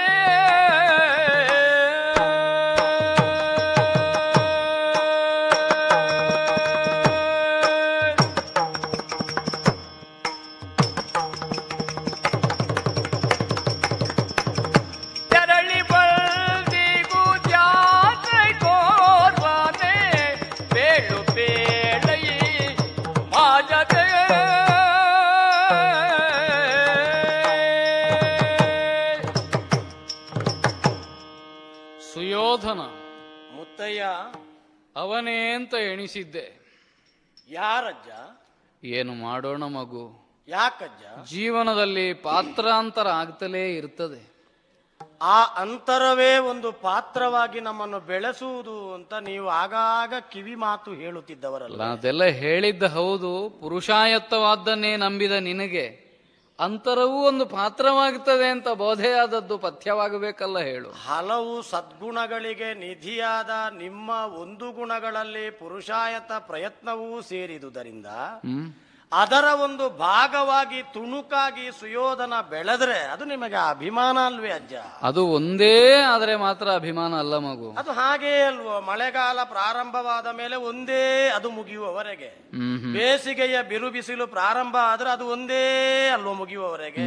ಸುಯೋಧನನದ್ದು ಹಾಗೆ, ಹೇಗೆ ವರಾತ ಪ್ರಾರಂಭ ಆಗಿದೆ ಹಾಗೇ ಮುಗಿಯುವುದಲ್ವೇ? ಹಾಗಲ್ಲಪ್ಪ. ಹೇಗಜ್ಜ? ಮಳೆಗಾಲದಲ್ಲಿಯೋ ಎಲ್ಲಿಯೋ ಒಂದೆರಡು ಕಡೆ ಬಿಸಿಲು ಬರ್ತದೆ, ಹಾಗೆಂದು ಮಳೆಗಾಲದ ಬಿಸಿಲು ಅಂತ ಅದಕ್ಕೆ ಹೆಸರು. ಕೆಲವರಿಗೆ ಅಪ್ಯಾಯಮಾನಕರ ಆಗುತ್ತದೆ, ಕೆಲವರಿಗೆಲ್ಲ ಪ್ರಪಂಚಕ್ಕೆ ಅಪ್ಯಾಯಮಾನ. ದುರ್ದಿನಗಳಲ್ಲಿ ಸೂರ್ಯನ ಮುಖ ಕಂಡ್ರೆ ಅದಕ್ಕೆ ಹಂಬಲದಿಂದ ಹರ್ಷ ಪಡದವರು ಯಾರು ಹೇಳು? ಹಾಗೆ ಬಿರು ಬೇಸಗೆಯಲ್ಲಿ ಮಳೆ ತಂಪೇಯ್ತದೆ ಧರೆಯ ಒಡಲಿಗೆ, ಅದಕ್ಕಾಗಿ ಬಯಸದೇ ಇರುವವನು ಯಾರು? ಚಾತಕವೇ ಆಗಬೇಕಾಗಿ ಇಲ್ಲ ಮಗು. ಹಾಗೆ ನಾನು ಅವನಲ್ಲಿ ನೀನೇ ಹೀಗೊಂದು ನಿರೀಕ್ಷೆಯಲ್ಲಿದ್ದೆ. ಓಹೋ, ಅವನು ಅಂತ ಹೇಳುವಾಗ ಈಗ ನನಗೆ ಅರ್ಥವಾಯಿತು. ಯಾರಿಗೆಲ್ಲ ನಿದ್ರೆ ಬರುವುದಿಲ್ಲ ಅವರೆಲ್ಲ ಅವನ ಸ್ಮರಣೆ ಮಾಡಿದ್ದಾರೆ ಎಂದೇ ಅರ್ಥ. ಆದ್ರೆ ನನ್ನ ನೆನಪು ಮಾಡಿದಿದ್ರೆ ಈಗ ನನಗೆ ಬಂದು ಸಮಸ್ಯೆ ಆಯ್ತು. ಈಗ ಬಂದ ಮೇಲೆ ಇಲ್ಲಿ ತೂಕಡಿಸುವುದಕ್ಕೆ ಪ್ರಾರಂಭ ಮಾಡಿ ಬಿಡ್ತೀರೋ ಅಂತ ನೀವು. ಮಗು ಅವನ ನೆನಪು ಮಾಡಿದ್ರೆ ನಿಮಗೂ ನಿದ್ರೆ ಬರುವುದಿಲ್ಲ ಅಲ್ವಾ? ಇಲ್ಲ, ನನಗಂತೂ ಮೊದಲೇ ಬರುವುದಿಲ್ಲ ನೋಡಿ. ಎಷ್ಟು ಸಹಮತ ನೋಡಿ. ಯಾಕೆ ಗೊತ್ತುಂಟ? ನನ್ನ ನೆನಪು ಮಾಡಿ ಎಷ್ಟು ಬೇಗ ನಿದ್ರಾಲಿಂಗನ ಯೋಗದಲ್ಲಿ ಪವಡಿಸ್ತೀರಿ ನೀವು. ಹೌದಪ್ಪ, ಅವನ ನೆನಪು ಮಾಡಿದ್ರೆ ಯಾಕೆ ನಿದ್ರೆ ಬರುವುದಿಲ್ಲ? ಯಾಕಜ್ಜ? ಅವ ಹೀಗಾಗಿದ್ದಾನಲ್ಲ. ಕೊನೆಗೂ ಸುತ್ತು ಬಳಸಿ ತುಳಸಿ ಕಟ್ಟೆಯ ಬುಡಕ್ಕೆ ತಂದಿಡುವುದು. ಮತ್ತೆ ತುಳಸಿ ಕಟ್ಟೆ ಬಿಟ್ರೆ ನಮಗೆ ಮುದುಕರಿಗೆ ಬೇರೆ ಏನುಂಟು ಜೀವನದಲ್ಲಿ? ಅಲ್ಲ, ಬೆಳಗ್ಗೆದ್ದು ನೋಡುವುದೇ ಅದನ್ನಲ್ವೋ. ಆದ್ರಿಂದಲೇ ಇಲ್ಲಿಯವರೆಗಾದ್ರೂ ಕೂಡ ನೋಡ್ಲಿಕ್ಕಾದ್ರೂ ಒಂದು ಒಳ್ಳೆಯದುಂಟು ನಮಗೆ. ಅಂತೂ ನನಗೊಂದು ಸಮಾಧಾನ. ಅಲ್ಲ, ನಾಳೆ ಕೆಟ್ಟೆ ಅಂತ ಆಗ್ಲಿಲ್ಲ. ಅಲ್ಲ, ನಾಳೆ ನಮ್ಮ ಮನೆ ಎದುರಿನ ತುಳಸಿ ಕಟ್ಟೆಯನ್ನು ಕಿತ್ತಾಕಿಸಬೇಡ. ಅಲ್ಲಲ್ಲ, ನಾನು ತುಳಸಿ ಕಟ್ಟೆಯಾದರೂ ಕೆಟ್ಟೆ ಅಂತ ಆಗ್ಲಿಲ್ಲ. ಸುತ್ತು ಬರ್ತೀರಿ ನೀವು, ನೆಮ್ಮದಿ ನನಗೆ. ಪ್ರಭುತ್ವಕ್ಕೆ ಅಸಹನೆ ಒಂದು ಲಕ್ಷಣವೇ. ಎಲ್ಲರೂ ನನ್ನನ್ನೇ ನೋಡಬೇಕು, ತುಳಸಿ ಕಟ್ಟೆಯನ್ನಲ್ಲ ಅಂತ ನಾಳೆ ಶಾಸನ ಮಾಡಿದ್ರೆ ಈ ಪ್ರಾಯದಲ್ಲಿ ಅಲ್ಲ ಅನ್ನುವುದಕ್ಕೆ ನನಗೆ ಶಕ್ತಿ ಸಾಕಾಗಲಿಕ್ಕೆ. ಅಜ್ಜನಿಗೆ ಸಮ್ಮತಿ ಉಂಟು ಅಂತ ಆದ್ರೆ ಅದನ್ನು ಮಾಡಿ ಏನು ಮೊಮ್ಮಗ. ಆದ್ರೂ ನಡುವಿರುಳು ಬಂದ್ರೆ ಕಾಣ್ತದೋ ಮಗು ನನಗೆ. ಈಗ ಇರುಳು ಅಲ್ವೇ ಅಜ್ಜ? ತುಳಸಿ ಕಟ್ಟೆಯಾದ್ರೂ ಮನೆ ಎದುರೇ ಇರ್ಬೇಕಲ್ಲದೆ, ಎಲ್ಲಿಯೋ ಮನೆ ಹಿತ್ತಿಲಿನಲ್ಲಿ ಇರುವುದಲ್ವಲ್ಲ. ಹೌದಜ್ಜ. ಅದೇ ಆ ತುಳಸಿ ಕಟ್ಟೆ ಅಂತಲೇ ಎಣಿಸಿದ್ದು ನಾನು. ಇದು ಮಾತ್ರ ಇನ್ನೊಂದು ಕಟ್ಟೆ ಆಗಿದೆ ಈಗ. ನಿಮ್ಮ ಯೋಚನೆ ಅದಕ್ಕೆ ಸಂಬಂಧಿಸಿದ ಹಾಗಿನದ್ದು ಕಣ್ಣೆದುರು ಕಾಣಿಸಲಿಲ್ಲ ಅಂತ ಅಲ್ವೋ ನಿಮಗೆ? ಹೌದು. ಈಗ ನಾನು ಬಂದದ್ದರಿಂದ ಏನಾಯ್ತಜ್ಜ? ನೀನು ಬಂದದ್ದು ಅಪರಾಧ ಅಲ್ಲ, ನೀನೇ ಬರಬೇಕಾದವ. ಬದುಕಿದೆ, ಅವನಾಗಿ ಬರಬೇಕಾದವ ನೀನು. ಇಲ್ಲದಿದ್ರೆ ನಿನ್ನೆದುರು ಮಾತನಾಡುವ ಧೈರ್ಯವೋ ಛಾತಿಯೋ ಅಜ್ಜನಿಗಾದ್ರೂ ಬಂದಿತ್ತು. ಪಾಪಂ ನಿಮಗಲ್ಲದೆ ಮತ್ತೊಬ್ಬರಿಗೆ ಇದ್ದೀತೆ ಅಜ್ಜ ಆ ಧೈರ್ಯ. ಆದ್ದರಿಂದಲೇ ಅಲ್ವಾ ಸಭೆಯಲ್ಲಿ ನಾನು ಬಾಯಿ ಮುಚ್ಚಿಯೇ ಕುಳಿತುಕೊಳ್ಳಬೇಕಾಗಿ ಬಂದ. ಆದ್ದರಿಂದಲೇ ಅಲ್ವಾ ನಾನು ಕರ್ಣನ ಕಡೆಗೆ ನೋಡಿ ಮಾತನಾಡುವುದು. ಹೌದಪ್ಪ, ಅಂದ್ರೆ ಅಜ್ಜನ ಬಾಯಿಯನ್ನು ಮುಚ್ಚಿಸಿದ್ದಿ ನೀನು, ಕಿವಿಯನ್ನು ತೆರೆದಿದ್ದಿ. ಮುಚ್ಚಬೇಕಾದ ಬಾಯಿ ಮುಚ್ಚಲಿಲ್ಲ, ತೆರೆಯಬೇಕಾದ ಕಿವಿ ತೆರೆಯಲಿಲ್ಲ. ನೀವು ಹೇಳಿದ್ದೇ ಹಾಗೆ. ತೆರೆದ ಮನಸ್ಸು, ಅದಕ್ಕೆ ಪೂರಕವಾಗಿ ಪ್ರಾಥಮಿಕ ಹಂತದಲ್ಲಿ ತೆರೆದ ಕರ್ಣ, ಅದರ ಒಳಗೆ ಇಳಿಸುವುದು ಅಂತ ಹೇಳಿದ್ದು. ಹಾಗಾಗಿ ಅದನ್ನು ಹೆಚ್ಚು ಹೆಚ್ಚು ಹೆಚ್ಚು ಹೆಚ್ಚು ಬಿಚ್ಚುತ್ತಾ ಹೋದೆ ನಾನು. ಹೌದಪ್ಪ, ಅದು ಸಮಾಧಾನ ಉಂಟು, ಸಾಕಷ್ಟು ಸಂಗ್ರಹ ಆಗಿದೆ ಅಜ್ಜ. ಆದ್ರೆ ನಾನು ಅವನೇ ಅಂತ ಹೇಳಿದ್ದು ನಿನ್ನ ಕರ್ಣನನ್ನಲ್ಲ. ಮತ್ತಾರನ್ನ ಅಜ್ಜ? ತರಳನಾಗಿದ್ದ ಸುಯೋಧನನನ್ನು. ಓಹೋ, ಹಾಗೆ. ಒಂದು ಕಾಲದಲ್ಲಿ ನನ್ನ ಮೊಮ್ಮಗುವಾಗಿ ನಾನು ಆಡಿಸಿದ ಹಾಗೆ ಆಡುತ್ತಾ ಇದ್ದವ. ಹೌದಜ್ಜ. ಆ ತರಳನೆ ಅವನೇ ಅಂತ ನಿರೀಕ್ಷೆಯಲ್ಲಿದ್ದೆ. ಧ್ವನಿ ಕೇಳಿದಾಗ ಹಾಗೆ ಅನ್ನಿಸಿತು ಮಗು, ಒಂದು ಕ್ಷಣ ಅವನೇ ಬಂದು ಬಿಟ್ನ ಅಂತ.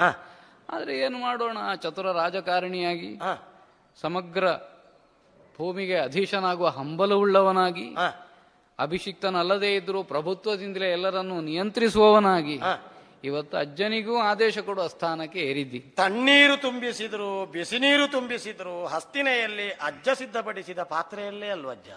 ಕವಚ ತೊಟ್ರೇನು, ಕಿರೀಟ ಇಟ್ರೇನು, ಎಲ್ಲವನ್ನು ತೆರೆದು ಬಂದ್ರೇನು, ನಿಮ್ಮ ಮೊಮ್ಮಗನೇ ಅಲ್ವ ನಾನು. ಪಾತ್ರೆಗೆ ತೂತಾದ ಅಜ್ಜನಿಗೆ ಗೊತ್ತಾಗಲಿಲ್ಲ ಅಷ್ಟೇ. ಅದು ರಭಸದಿಂದ ಏನು ಹರಿದು ಹೋಗುವುದಿಲ್ಲ, ತೊಟ್ಟು ತೊಟ್ಟು ತುಂಬಿಸಿದ ಹಾಗೆ ಅಜ್ಜನಿಗೆ ತುಂಬಿಸುವುದು ಕೆಲಸ, ಪಾತ್ರೆಗೆ ಬಿಡುವುದು ಕೆಲಸ. ಸಮಾಧಾನ ಉಳಿದವರಲ್ವಲ್ಲ, ನಮ್ಮ ಅಜ್ಜ ಅಲ್ವ ತುಂಬಿಸುವ. ಅಲ್ಲ, ನನಗೂ ಸಮಾಧಾನ ಉಳಿದವರು ತುಂಬಿಸುವಲ್ಲಿವರೆಗೆ ಹೋಗಲಿಲ್ವಲ್ಲ ಪರಿಸ್ಥಿತಿ ಅಂತ.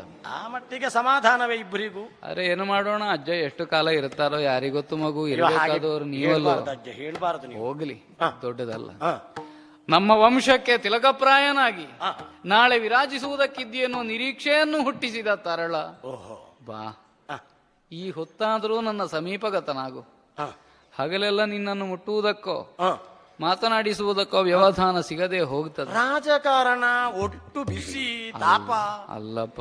ನನಗೆ ಎಷ್ಟೋ ಸಲ ಅನ್ನಿಸಿದ್ದುಂಟು, ಒಟ್ಟು ಬಿಸಿ ಬೇರೆ. ತೊಡೆಯ ಮೇಲೆ ಆಡಿ ನಲಿದು ಅವರು ಕೊಟ್ಟ ಹಾಲನ್ನವನ್ನು ಬಾಯಲ್ಲಿಟ್ಟು ಪೂರ್ತಿ ನುಂಗದೆ ಹೊರಕ್ಕೆ ಬಸಿದು ಆ ಅಜ್ಜನಿಗೆ ಯಾವ ಮಾಲಿನ್ಯವೂ ಆಗದ ಹಾಗಿನ ನೆಮ್ಮದಿಯನ್ನು ಕೊಟ್ಟ ಸುಯೋಧನ ಈಗ ಬಹಳ ತೀವ್ರಗತಿಯಲ್ಲಿ ಸ್ಪಂದಿಸುವ ರಾಜಕಾರಣಿಯಾಗಿದ್ದಾನೆ. ಒಟ್ಟು ಬಿಸಿಯಾದ್ರೆ ಆಗಬೇಕು ಅಂತ ಯೋಚಿಸುವುದು ಆಗುವುದಿಲ್ಲ ಅಜ್ಜ. ಒತ್ತಡ ಸುಧಾರಣೆ ಮಾಡುವುದಕ್ಕೆ 199 ಇಲ್ವೋ? ಹಾಲನ್ನವನ್ನು ಪೂರ್ತಿ ಉಣ್ಣುತ್ತಿದ್ರೆ ಆಗ್ತಿತ್ತು ಮಗು, ಸ್ವಲ್ಪ ಬಿಟ್ಟಿದ್ದೀಯಲ್ಲ. ಮೈ ಗಟ್ಟಿಯಾದ್ದು ಹಾಗೆ ಅಲ್ವಾ? ತುಣುಕು ತುಣುಕಾಗಿ ಸೇವಿಸಿಯೇ ಅಲ್ವಾ? ಹೌದು, ಒಟ್ಟು ಬಿಸಿ ಆದ್ರೆ ಹೀಗೆ ಆಗ್ತದೆ ಮಗು. ಅಂತೂ ಬಂದಿದ್ದೇನೆ ನಿಮ್ಮ ಕಾಲಬುಡಕ್ಕೆ. ಒಳ್ಳೇದಂತೂ ಅಜ್ಜನಿಗೂ ಏನೋ ಬಿಸಿ ಮಾಡುವುದಕ್ಕೆ ಬಂದಿದ್ದೀಗ. ನೀವು ಬಿಸಿಯಾಗುವುದಕ್ಕುಂಟು, ನಮ್ಮ ವಂಶ ಚಂದ್ರನದ್ದಲ್ವೇ?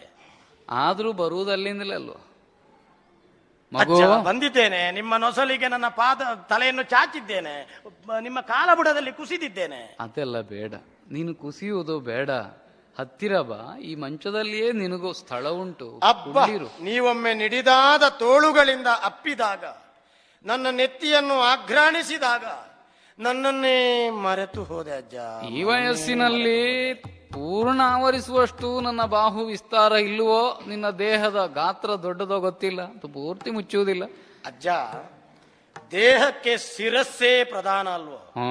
ಶಿರಸ್ಸಿನ ಹತ್ತಿರ ಬಂದಾಗ ನಾನು ಸಮಾಧಾನ ಪಡದೆ ಏನಾದೀತು ಹೇಳಿ? ನೆತ್ತಿ ಅಂಗಾಂಗಗಳು ಉಳಿದದ್ದು ಬಿದ್ದು ಹೋದ್ರೆ ಹೋಗ್ಲಿ, ತಲೆ ಪ್ರಧಾನವಾಗಿ ಉಂಟಲ್ಲ. ಹೌದಪ್ಪ, ಈ ನೆತ್ತಿಯನ್ನೊಮ್ಮೆ ಮೂಸುವ ಅಂದ್ರೆ ಕಿರೀಟ ಅಡ್ಡ ಬರ್ತದೆ, ಮೈ ಮುಟ್ಟುವ ಅಂದ್ರೆ ಕವಚ ಉಂಟು, ತಬ್ಬಿದ್ರೆ ಸಾಕು. ನೋಡುವ ಅಂದ್ರೆ ಕತ್ತಲು, ಕೇಳುವ ಅಂದ್ರೆ ಕಿವಿ ಬೇರೆ. ನಿಮ್ಮ ಪಕ್ಕದಲ್ಲೇ ಕುಳ್ಳಿರಿಸಿ ಒಳ್ಳೇದು, ಧನ್ಯನಾದೆ.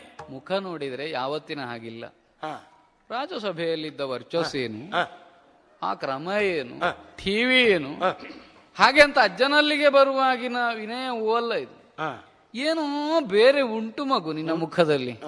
ಇದು ಹಳೆಯ ಗ್ರಹಿಕೆ, ಹೊಸತೇನೂ ಇಲ್ಲ. ಅಲ್ಲ, ಮುಖದಲ್ಲಿ ಏನೋ ಉಂಟು.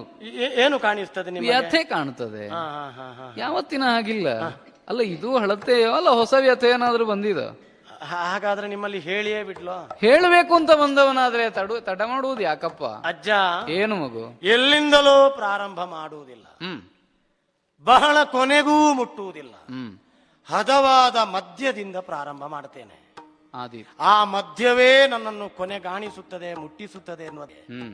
ಮೊನ್ನೆ ಹರಿಯಲ್ಲಿ ದುರವೆಂದೆನ್ನು ತಲಿ ಕಳುಹಿದೆ, ಹರಿಯೊಳು ದುರವೆಂದೆನ್ನು ತಲಿ ಕಳುಹಿದೆ, ಹರಿಯೊಳು ದುರವೆಂದೆನ್ನು ತಲಿ ಕಳುಹಿದೆ, ಹರಿಯೊಳು ಸುರವೆಂದೆನು ತಲಿ ಕಳುಹಿದೆ, ಮರುಗದಿ ಪಾಂಡವರ ಪೊರೆಯುವರ್ಯಾರೈ, ಮರುಗದಿ ಪಾಂಡವರ ಪೊರೆಯುವರ್ಯಾರೈ, ಮರುಗದಿ ಪಾಂಡವರ ಪೊರೆಯುವರ್ಯಾರೈ, ಪೊರೆಯುವರ್ಯಾರೈ, ಪೊರೆಯುವರ್ಯಾರೈ, ಯಮ್ಮನ್ನು ಕೆಣಕುತ್ತ ಬರುವರು ದಿನ ದಿನದಿ, ಕೆಣಕುತ್ತ ಬರುವರು ದಿನ ದಿನದಿ, ಯಮ್ಮನ್ನು ಕೆಣಕುತ್ತ ಬರುವರು ದಿನ ದಿನದಿ,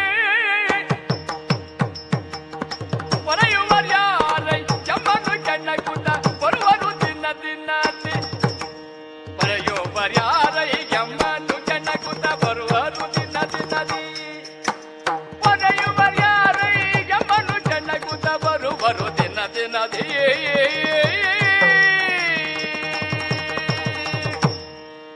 ಅಜ್ಜ, ಮಗು,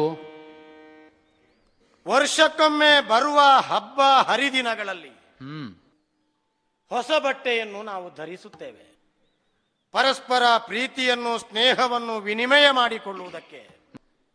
ಪರಿಚಿತರದ್ದೋ ಅಪರಿಚಿತರದ್ದೋ, ಹಳೆಯ ವಿಷಮತೆ ಉಂಟೋ ಇಲ್ಲವೋ ಸ್ನೇಹಿತರೋ ಎನ್ನುವಂತಹ ಯಾವುದೇ ಭಾವಗಳನ್ನು ಇಟ್ಟುಕೊಳ್ಳದೆ ಆ ಸಂಭ್ರಮದಲ್ಲಿ ಓಲಾಡುತ್ತಾ ತೇಲಾಡುತ್ತಾ ಇದರ ಸೊಬಗು ಎಂತಿದೆ ಎಂದು ಪ್ರದರ್ಶನ ಮಾಡುವುದಕ್ಕೆ ಹೋಗುತ್ತೇವೆ. ಅಲ್ಲಿ ಸ್ವಾರ್ಥ ಇರುವುದಿಲ್ಲ ಅಜ್ಜ. ಹಬ್ಬದ ದಿನಗಳಲ್ಲಿ ಎಲ್ಲರೂ ಸಂಭ್ರಮಿಸುವ ಹಾಗೆ ತಾನೂ ಸಂಭ್ರಮಿಸುತ್ತಿದ್ದೇನೆ ಎನ್ನುವಂತಹ ಒಂದೇ ಆರೋಗ್ಯಪೂರ್ಣವಾದ ಆಶಯ ಮಾತ್ರ ಇರುವುದು. ಹಾಗೆಂದು ಕೆಲವರಿಗೆ ಮತ್ತೊಂದು ಅಭ್ಯಾಸ ಉಂಟು. ವರ್ಷದ ಎಲ್ಲ ದಿನಗಳಲ್ಲೂ ಉದ್ದೇಶಪೂರ್ವಕವಾಗಿ ಹಳೆಯ ಬಟ್ಟೆ ತೊಟ್ಟವರ ಮುಂದೆ ಹೊಸ ಹೊಸ ಬಟ್ಟೆ ಹಾಕಿಕೊಂಡೇ ಬರುವುದು. ಇಲ್ಲದೆ ಹೋದರೂ ಆದೀತು, ಹೊರಗಿನಿಂದ ಕೈಕಡವಾಗಿ ತರಿಸಿ ಆದರೂ ಹಾಕಿಕೊಳ್ಳುತ್ತಾರೆ. 4 ದಿವಸ ಧರಿಸುವುದು, ಆಮೇಲೆ ಹಿತ್ತಿಲಿನ ಬಾಗಿಲಿನಲ್ಲಿ ಹೋಗಿ ಅವರಿಗೆ ಒಪ್ಪಿಸುವುದು. ಕೊಟ್ಟು ನನ್ನ ಮರ್ಯಾದೆ ಉಳಿಸಿದೆ ಪುಣ್ಯಾತ್ಮ, ಅವನ ಮುಖ ಮಾತ್ರ ಸೊಟ್ಟಗಾಗುವ ಹಾಗೆ ಮಾಡಿದನಲ್ಲ ನಾನು ಅಂತ. ಕೆಲವರಿಗೆ ಪ್ರದರ್ಶನ ಬುದ್ಧಿ. ಹಾಗೆಂದು ಬಟ್ಟೆ ತೊಡುವುದು ಮಾತ್ರ ಅಲ್ಲ, ಸ್ವಂತ ದೇಶದ್ದಲ್ಲ, ಬೇರೆ ದೇಶದಿಂದ ತರಿಸಿದ ಸುಗಂಧ ದ್ರವ್ಯಗಳನ್ನು ಕೂಡ ಪೂಸಿ ಉಳಿದವರ ನಾಸಿಕಾಗ್ರವೇ ಕಂಗೆಡುವ ಹಾಗೆ ಬಿಡು ಬೀಸಾಗಿ ನಡೆದು ಬಿಡುವುದವರ. ನಾನು ಯಾರಿಗೆ ಸಂಬಂಧಿಸಿ ಹೇಳಿದೆ ಅಂತ ಪ್ರತ್ಯೇಕ ಹೇಳುವುದು ಬೇಡಲ್ಲ. ಹ್ಮ್ ಕೆಣಕುತ ಬರುವರು ದಿನದಿ. ಪಾಂಡವರು ಹಬ್ಬದ ದಿನ ಮಾತ್ರ ಬಟ್ಟೆ ಹಾಕಿದ್ರೆ ನಮ್ಮ ಆಕ್ಷೇಪ ಇಲ್ಲ ಅಜ್ಜ. ಹ್ಮ್ ಇದು ವರ್ಷದ ಪ್ರತಿದಿನಗಳಲ್ಲೂ ಹೊಸ ಬಟ್ಟೆ ಬರೆ ತೊಡುವುದು, ಎಲ್ಲಿಂದಲೋ ತರಿಸಿದ ದ್ರವ್ಯಗಳನ್ನು ಪೂಸುವುದು, ಹೇಗೆ ಕೌರವ, ಹೇಗೆ ನಿನ್ನ ತಮ್ಮಂದಿರು ಅಂತ ಪ್ರಶ್ನೆ ಮಾಡುವ ಹಾಗೆ, ಪಂಥಾಹ್ವಾನ ಒಡ್ಡುವ ಹಾಗೆ ನಮ್ಮ ಎದುರಿನಲ್ಲಿ ಎದೆ ಉಬ್ಬಿಸಿ ನಡೆಯುವುದು. ಪಾಂಡವರ ಇದನ್ನೇ ಕೆಣಕುತ ಬರುವರು ದಿನದಿ ಅಂತ ಹೇಳುವುದು. ಸ್ವರೂಪ ಮಾತ್ರ ಬೇರೆ. ನಮ್ಮನ್ನು ಬೌದ್ಧಿಕವಾದ ದಾಸ್ಯಕ್ಕಿಳಿಸು. ಒಂದು ಪ್ರಕರಣದಲ್ಲಿ ನಾನು ಸಿಕ್ಕಿ ಹಾಕಿಕೊಂಡದ್ದು ನಿಮಗೆ ಗೊತ್ತಿದೆ ಅಷ್ಟೇ. ಬಿಡಿಸಿಕೊಳ್ಳುವಂತ ಸ್ಥಿತಿಯಲ್ಲಿ ನನ್ನ ಹೆಂಡತಿಯೇ ಹೋಗಿ ಧರ್ಮಜನಲ್ಲಿ ಗೋಗರೆದುದು ತಮ್ಮ ಅವಗಾಹನೆಗೆ ಬಂದ ವಿಚಾರವಷ್ಟೇ. ಆ ಕಾಲದಲ್ಲೂ ನನ್ನನ್ನು ಬಿಡಿಸಿದ್ದು ಹೌದು. ಹಾಗೆಂದು ಈಗಲೂ ನನಗೊಂದು ದಾಸ್ಯ ಋಣ ಉಂಟು. ಅಯ್ಯೋ, ಧರ್ಮರಾಜನಿಂದ ಕೊಡಮಾಡಲ್ಪಟ್ಟ ಜೀವ ಅದುವೇ ಈ ದೇಹದಲ್ಲಿ ಇರುವುದು. ಬೌದ್ಧಿಕ ದಾಸ್ಯಕ್ಕೆ ಒಳಪಡಿಸುವುದರಲ್ಲಿ ಪಾಂಡವರ ಹಾಗಿನ ನಿಷ್ಣಾತರು ಪ್ರಪಂಚದಲ್ಲಿ ಮತ್ತೊಬ್ಬರಿಲ್ಲ. ರಾಜಸೂಯದ ಮಂಟಪದಲ್ಲಿ ಬಗೆ ಬಗೆಯ ವೈಭವವನ್ನೇ ತೋರಿಸಿ ನೀರಿಲ್ಲದಲ್ಲಿ ನಾನು ನೀರು ಅಂತ ತಿಳಿದು ಬೀಳುವ ಹಾಗೆ ಮಾಡಿದ್ರು. ನೀರಿದ್ದಲ್ಲಿ ನೀರಿಲ್ಲ ಅಂತ ಭಾವಿಸಿ ಒದ್ದೆ ಆಗುವ ಹಾಗೂ ಮಾಡಿದ್ರು. ಬಾಗಿಲಿಲ್ಲ ಅಂತ ಹೋದೆ, ಬಾಗಿಲಿತ್ತು. ಬಾಗಿಲುಂಟು ಅಂತ ಹೋದೆ, ಬಾಗಿಲೇ ಇರಲಿಲ್ಲ. ಅಲ್ಲೂ ಸಾಂಪತ್ತಿಕವಾದ ದಾಸ್ಯಕ್ಕೆ ನನ್ನನ್ನು ಒಳಪಡಿಸಿದ್ರು. ಹಾಗಾಗಿ ಕೆಣಕುತ ದಿನ ಪಾಂಡವರು ಬರುವ ಪರಿಗಳನ್ನು ನಿಮಗೆ ಹೇಳುವುದಕ್ಕೆ ನನಗೆ ಸಾಕಾಗಲಿಕ್ಕಿಲ್ಲ ದಿನ. ಅಜ್ಜ, ಈಗ ಕೊನೆಯಿಂದ ಪ್ರಾರಂಭ ಮಾಡುವ ಔಚಿತ್ಯ ಬೇರೆಯೇ ಉಂಟು. ಕಾರಣ ಇಲ್ಲದಿಲ್ಲ.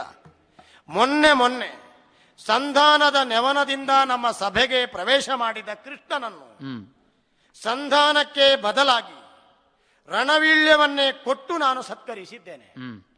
ಆ ಕಾಲದಲ್ಲಿ ನೀವೆಲ್ಲ ಉಪಸ್ಥಿತರಿದ್ದು ಕೌರವನ ನಿರ್ಬಿಡೆಯ ವ್ಯವಹಾರಕ್ಕೆ ಸಾಕ್ಷ್ಯವನ್ನು ಹೇಳಿದಿರಿ. ಹರಿಯಳು ದುರವೆಂದೆನುತ್ತಲಿ ಕಳುಹಿದೆ. ಪಾಂಡವರನ್ನು ಕುರುಕ್ಷೇತ್ರಕ್ಕೆ ಕರೆದುಕೊಂಡು ಬಾ, ಯುದ್ಧಕ್ಕಾಗಿ ನಾನು ಸಿದ್ಧನಾಗಿ ತಮ್ಮಂದಿರು ಸೇನಾನಿಗಳನ್ನು ಸೇರಿಸಿಕೊಂಡು ಬರುತ್ತೇನೆ, ಒಂದು ದೊಡ್ಡ ಹೋರಾಟವೇ ನಡೆದು ಹೋಗಲಿ ಎಂದು ಬಾಯಿ ಬಿಟ್ಟು ಹೇಳಿದ್ದೇನೆ. ಈಗ ಯುದ್ಧಕ್ಕಾಗಿ ಪಾಂಡವರು ಸಿದ್ಧರಾಗಿ ಕುರುಕ್ಷೇತ್ರಕ್ಕೆ ಬೀಡನ್ನು ಬಿಟ್ಟಿದ್ದಾರೆ. ಸಕಲ ಆಯುಧಗಳನ್ನು ಸಜ್ಜುಗೊಳಿಸಿ ವ್ಯೂಹ ರಚನಾ ಕೌಶಲಗಳ ಕುರಿತಾಗಿ ಪರಸ್ಪರ ಚರ್ಚಿಸಿ ಒಂದು ನಿರ್ಣಯ ಮಾಡುವುದಕ್ಕೂ ಇದ್ದಾರೆ. ಅಜ್ಜ, ಇಲ್ಲೊಂದು ಪ್ರಶ್ನೆ ನನ್ನನ್ನು ಗಹನವಾಗಿ ಕಾಡುವುದು. ಪಾಂಡವರ ಹುಟ್ಟು ಹೇಗೆ ಅಂತ ನಾನು ಬಲ್ಲೆ. 3 ಕೌಂತೆಯರು, 2 ಮಾದ್ರೇಯರು. ಹುಟ್ಟಿಕೊಂಡದ್ದು ದೇವತೆಗಳ ಅಂಶವೇ ಪ್ರಧಾನವಾಗಿ. ದೇವತೆಗಳ ಕುರಿತಾಗಿ ಒಂದು ನೆಗಳತೆಯನ್ನು ನಾನು ನಿಮ್ಮಿಂದ ಕೇಳಿದ್ದೇನೆ. ದೇವತೆಗಳು ಸದಾ ಪರೋಕ್ಷ ಪ್ರಿಯರು, ನೇರವಾಗಿ ಪ್ರಪಂಚದ ವ್ಯವಹಾರಗಳಲ್ಲಿ ಹಸ್ತಕ್ಷೇಪವನ್ನು ಮಾಡುವವರಲ್ಲ. ರಾಗ, ದ್ವೇಷ, ಸಂಯೋಗದ ನೆನಪು, ಆ ಬಳಿಕ ಕ್ರೋಧ, ಇನ್ನಿತರ ಭಾವವೈಖರಿಗಳು, ಈ ದೋಷಗಳಿಂದ ಅತೀತರಾಗಿರುವುದರಿಂದಲೇ ದೇವತೆಗಳಿಗೆ ದೇವತ್ವ ಬಂದಿದೆ ಅಂತ ನಾವು ಕೇಳಿದ್ದೇವೆ.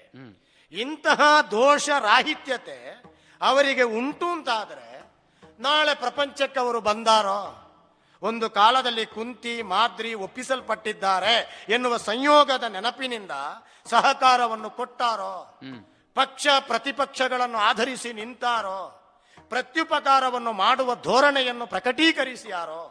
ಆದ್ದರಿಂದ ಪಾಂಡವರನ್ನು ಪೊರೆಯುವುದಕ್ಕೆ ಯಾವ ಕಾರಣದಿಂದಲೂ ದೇವತೆಗಳಿಗೆ ಅಧಿಕಾರ ಇಲ್ಲ. ಭೂಮಿಗೆ ಬರುತ್ತಾರೆ, ಉಳಿದವರ ಹಾಗೆ ವ್ಯವಹರಿಸುತ್ತಾರೆ ಎಂದಾದರೆ ಮೃಣುಮಯವಾದ ಶರೀರವನ್ನು ಹೊಂದಿರುವ ನಮಗೂ ಅವರಿಗೆ ಏನು ವ್ಯತ್ಯಾಸ ಉಳಿದ ಹಾಗಾಗುತ್ತದೆ? ಹಾಗಾದರೆ ಪಾಂಡವರನ್ನು ಮರುಕದಿ ಪೊರೆಯುವಲ್ಲಿ ಆ ಜನಕರ ಸ್ಥಾನದಲ್ಲಿ ನಿಂತವರಿಗಂತೂ ಸಾಧ್ಯತೆಗಳಿಲ್ಲ. ಈಗ ಮತ್ತೊಂದು ಪ್ರಶ್ನೆ ಇರುವುದು ಹರಿಯ ಸಂಬಂಧವಾಗಿ. ಅದರ ಕುರಿತಾಗಿಯೂ ನಾನು ಖಚಿತವಾದ ನಿಲುಮೆಯನ್ನೇ ಹೊಂದಿದ್ದೇನೆ. ಮೊನ್ನೆ ದ್ವಾರವತಿಗೆ ಕೃಷ್ಣನನ್ನು ಒಳಗು ಮಾಡಬೇಕು ಅಂತ ಹೋದನಲ್ಲ, ಅವನ ಬಾಯಿಂದಲೇ ಹೇಳಿಸಿದ್ದೇನೆ, ಹೊಕ್ಕಿರಿಯಲಾಗದು ಮಾಧವ. ಕೈಯಲ್ಲಿ ಆಯುಧವನ್ನು ಹಿಡಿದು ಸಕ್ರಿಯನಾಗಿ ರಣಕ್ಷೇತ್ರದಲ್ಲಿ ನೀನು ವ್ಯವಹರಿಸಕೂಡದು. ಹಾಗಾದರೆ ಹಗ್ಗ ಇಲ್ಲದೆ ಅಲ್ಲಿ ಕಟ್ಟಿದ್ದೇನೆ. ಆ ಬಳಿಕ ಮೊನ್ನೆ ಸಂಧಾನ ಪ್ರಕ್ರಿಯೆಯ ಕೊನೆಯ ಹಂತದಲ್ಲಿ ಒಂದು ಸಂದೇಶವನ್ನು ಕೊಟ್ಟನಲ್ಲ ಕೃಷ್ಣ, ಕೊಲಿಸಲಾರೆನು ಸರ್ವಥ. ಪುಷ್ಟೀಕರಿಸಿದ್ದಾನೆ ಆ ಮಾತನ್ನವ. ಕೊಲ್ಲುವುದಲ್ಲ, ಕೊಲಿಸಲಾರೆನು. ಹಾಗಾದರೆ ತಾನು ಕೊಲ್ಲುವುದಿಲ್ಲ ಎನ್ನುವುದನ್ನು ಪೂರ್ವ ಭಾಷೆಯಾಗಿ ಆಡಿದುದನ್ನು ಅಲ್ಲಿ ಸರ್ವರ ಅವಗಾಹನೆಗೆ ಬರುವ ಹಾಗೆ ದೃಢಪಡಿಸಿದ್ದಾನೆ. ಈಗ ನನ್ನ ಪ್ರಶ್ನೆ, ಪ್ರಪಂಚದಲ್ಲಿ ಮುಖ ನೋಡಿ ಮಾತನಾಡಿ, ಬೆಳಕಿನ ವ್ಯವಹಾರಗಳ ಸತ್ಯಾಸತ್ಯತೆಯನ್ನು ಶೋಧ ಮಾಡಿ ಅದು ಹೀಗಿದೆ ಅಂತ ಹೇಳುವ ನಿಮಗೆ ನನ್ನ ಬೆನ್ನು ಚೆನ್ನಾಗಿ, ಬೆನ್ನಿಗೆ ಕೈಯನ್ನೇ ತೊಟ್ಟಿಲನ್ನಾಗಿಸಿ ಆಧಾರ ಕೊಟ್ಟು ಜೋಗುಳದೊಲ್ಲು ಹೇಳಿ ನಮ್ಮನ್ನು ರಮಿಸಿ ಮಲಗಿಸಿದ ಹಿರಿಯಜ್ಜ ನೀವು. ಈಗ ಹೇಳಬೇಕಜ್ಜ, ಕೆಣಕುತ ದಿನ ದಿನ ಬರುವ ಪಾಂಡವರನ್ನು ಕರುಣದಿ ಪೊರೆಯುವವರು. ಕರುಣೆ ಎನ್ನುವುದಕ್ಕೆ ಬಹಳ ಪ್ರತ್ಯೇಕವಾದ ಅರ್ಥ ಕೊಟ್ಟು ನಾನು ಪ್ರಯೋಗ ಮಾಡ್ತೇನೆ.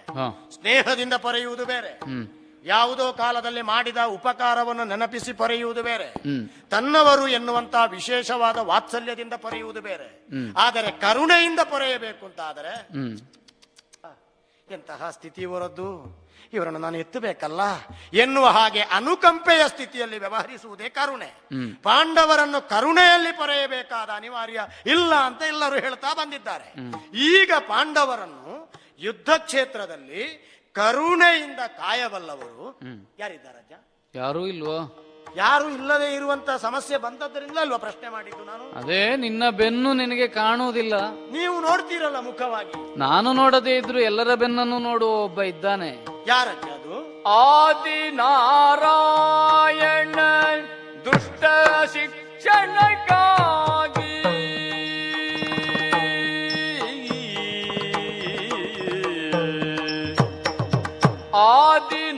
ಆದಿನಾರಾಯಣ ದುಷ್ಟ ಶಿಕ್ಷಣಕ್ಕಾಗಿ ಮೋದತಿ ದೇವಕಿ ಗುದಿಸಿ ನಾರಾಯಣ ಆದಿನಾರಾಯಣ ದುಷ್ಟ ಶಿಕ್ಷಣಕ್ಕಾಗಿ ಮೋದತಿ ದೇವಕಿ ಗುದಿಸಿ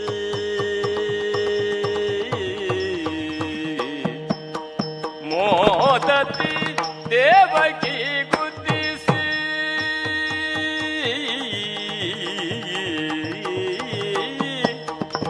ಸಾದರಗಳು ಪಾಂಡು ಜಾತರ ಪೊರೆಯುವ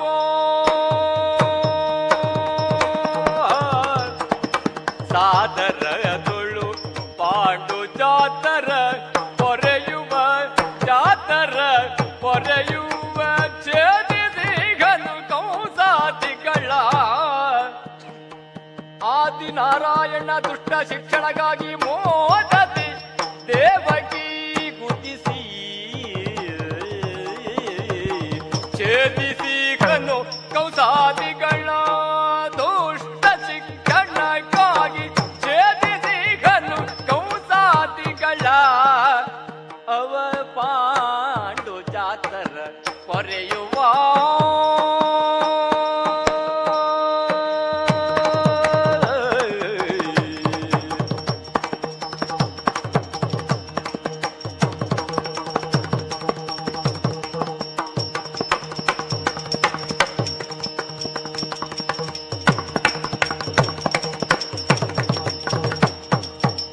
ಸಾದರದಳು ಪಾಂಡು ಜಾತರ ಪೊರೆಯುವ ಜಾತರ ಪೊರೆಯುವ ಜಾತರ ಪೊರೆಯುವ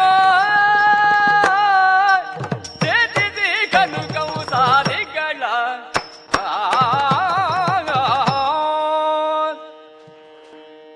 ಮೃಣ್ಮಯವಾದದ್ದು ಕಾಣುತ್ತದೆ, ಚಿನ್ಮಯವಾದದ್ದು ಕಾಣುವುದಿಲ್ಲ. ಹಾಗೆಂತ ಮೃಣ್ಮಯವಾದದ್ರಲ್ಲಿ ಚಿನ್ಮಯವಾದದ್ದು ಇಲ್ಲವೋ? ಉಂಟು ಅಂತ ಹೇಳುತ್ತಾರೆ ಅಜ್ಜ, ನನಗಂತೂ ಗೊತ್ತಿಲ್ಲ. ಅನುಭವಕ್ಕೆ ಬರುವುದಿಲ್ವೋ? ನಿಮ್ಮನ್ನು ಕಂಡಾಗ ಇದೇ ಇರಬೇಕು ಅಂತ ತೀರ್ಮಾನ ಮಾಡಿದ್ದೇನೆ. ನೀವೇ ನನಗೆ ಆತ್ಯಂತಿಕ. ನಾನು ಹೇಳಿದ್ದನ್ನು ನೀನು ಒಪ್ಪದೇ ಇರಬಹುದು, ಹ ವಾದವನ್ನು ಮಾಡಬಹುದು, ಹ ಆದ್ರೆ ಅಜ್ಜ ಸುಳ್ಳು ಹೇಳಲಿಕ್ಕಿಲ್ಲ ಅನ್ನುವ ವಿಶ್ವಾಸ ಉಂಟೋ ನಿನಗೆ? ಸುಯೋಧನ ಒಪ್ಪದೇ ಇರುವುದನ್ನು ಯಾವಾಗಲೂ ಮುತ್ತಯ್ಯ ಹೇಳುವುದಿಲ್ಲ ಅಂತ ನಾನು ಬಲ್ಲೆ. ಅಲ್ಲ, ನಾನು ಹೇಳುವುದೆಲ್ಲ ನೀನು ಒಪ್ಪದೇ ಇದ್ದದ್ದನ್ನೇ ಅಂತ ಆಗಿ ಹೋಗಿದೆ ಇತ್ತೀಚೆಗೆ. ಆದರೂ ಒಂದು ಸಮಾಧಾನ. ನೀವು ನಾನು ಒಪ್ಪದೇ ಇದ್ದದ್ದನ್ನು ಎರಡೆರಡು ಸಲ ಹೇಳಿದ್ದಿಲ್ಲ. ಪ್ರಯೋಜನ ಇಲ್ಲ ಅಂತ ಗೊತ್ತಾಗಿದೆ ನನಗೆ. ಇನ್ನೂ ಒಂದುಂಟು, ನಾಳೆ ಹೊಸ್ತು ಹೇಳ್ತೀರಿ ಅಂತಲ್ವೋ. ಅಲ್ಲ, ಅಜ್ಜನಲ್ಲಿ ಹೊಸತ್ತು ಹೇಳಿಸಲಿಕ್ಕೆ ಬೇಕಾಗಿ ಮೊಮ್ಮಕ್ಕಳು ಹೀಗೆ ದುಡಿಯುವುದು ಅಂತ ಆದ್ರೆ ಹಳತ್ತು ಹಳತ್ತು ಅಂತ ಎಷ್ಟು ಬಿಡ್ಲಿಕ್ಕೆ ಆಗುತ್ತದೆ ಹೇಳಿ? ನಿಮ್ಮದು ಸದಾ ಹೊಸ್ತಲ್ವೇ ಅಜ್ಜ? ಎಷ್ಟು ಪಾತ್ರಾಂತರಗಳು, ಎಷ್ಟು ಪರಕಾಯ ಪ್ರವೇಶ. ನಿನಗೂ ಉಂಟು ಮಗನೇ, ಆದ್ರೆ ಅನುಭವಿಸುವ ಯೋಗ ಉಂಟು ಅಂತ ಗೊತ್ತಿಲ್ಲ. ಒಂದುಂಟು, ಅಜ್ಜನ ಬಳಿಕ ಅಲ್ವಾ, ಮೊದಲಲ್ಲ. ಅದು ಹೇಳಲಿಕ್ಕೆ ಆಗುವುದಿಲ್ಲ. ಮೊಮ್ಮಗ ಅಲ್ಲ ನಾನು, ಪಾಂಡವರ ಎರಡು ಪಾತ್ರ ಅಂತೂ ಮಾಡಿ ಆಗಿದೆ ನೀನು. ಒಂದು ತರಳ, ಇನ್ನೊಬ್ಬ ಪ್ರಬುದ್ಧ. ಅಂತೂ ಪಾಂಡವರ ಹಾಗಲ್ಲ ನಾನು. ಪಾಂಡವರ ಹಾಗಲ್ಲ. ಈಗ ಅರ್ಜುನ ಹೋಗಿ ಸಂಗ್ರಹ ಮಾಡುವಾಗ ನಿಮ್ಮಲ್ಲಿ ಕೇಳಿದ್ದಾನೆ, ಎಂತ ದಾಸ್ಟ್ಯ ನೋಡಿ, ನಾನು ದೇವಲೋಕಕ್ಕೆ ಹೋಗುತ್ತೇನೆ, ಜೀವನ ಎಂತದ್ದು ಸಂಗ್ರಹ ಮಾಡ್ತೇನೆ ಅಂತ ನಿಮ್ಮಲ್ಲಿ ಕೇಳಿದ್ದಾನ? ನನ್ನದು ಹಾಗಲ್ಲ. ನಿಮ್ಮ ಸೂಕ್ಷ್ಮ ಗಮನಕ್ಕೆ ಬಾರದೆ ಏನನ್ನೂ ಮಾಡುವವನಲ್ಲ ನಾನು. ಅಲ್ಲ, ಎಲ್ಲಿಯೋ ಶಲ್ಯನಂತವರನ್ನು ಕರ್ಕೊಂಡು ಬರುವಾಗ ಮಾತ್ರ ಕೇಳಲಿಲ್ಲ ಅಂತ ದೊಡ್ಡದಲ್ಲ. ಎಲ್ಲ ಅವಸರದ್ದು. ನೀವು ಮೊದಲೇ ಹೇಳಿಲ್ವಾ, ಕ್ಷಿಪ್ರ ಬೇರೆ ನಿಧಾನ ಬೇರೆ ಅಂತ. ನನ್ನನ್ನು ಕೇಳಬೇಡ ಅಂತ ಹೇಳಿದ್ದೀರಿ ನೀವು. ನಮ್ಮ ಮೈ ಪಂಚಭೂತಾತ್ಮಕವಾದದ್ದು ಅಂತ ನಮಗೆಲ್ಲರಿಗೂ ಗೊತ್ತುಂಟು.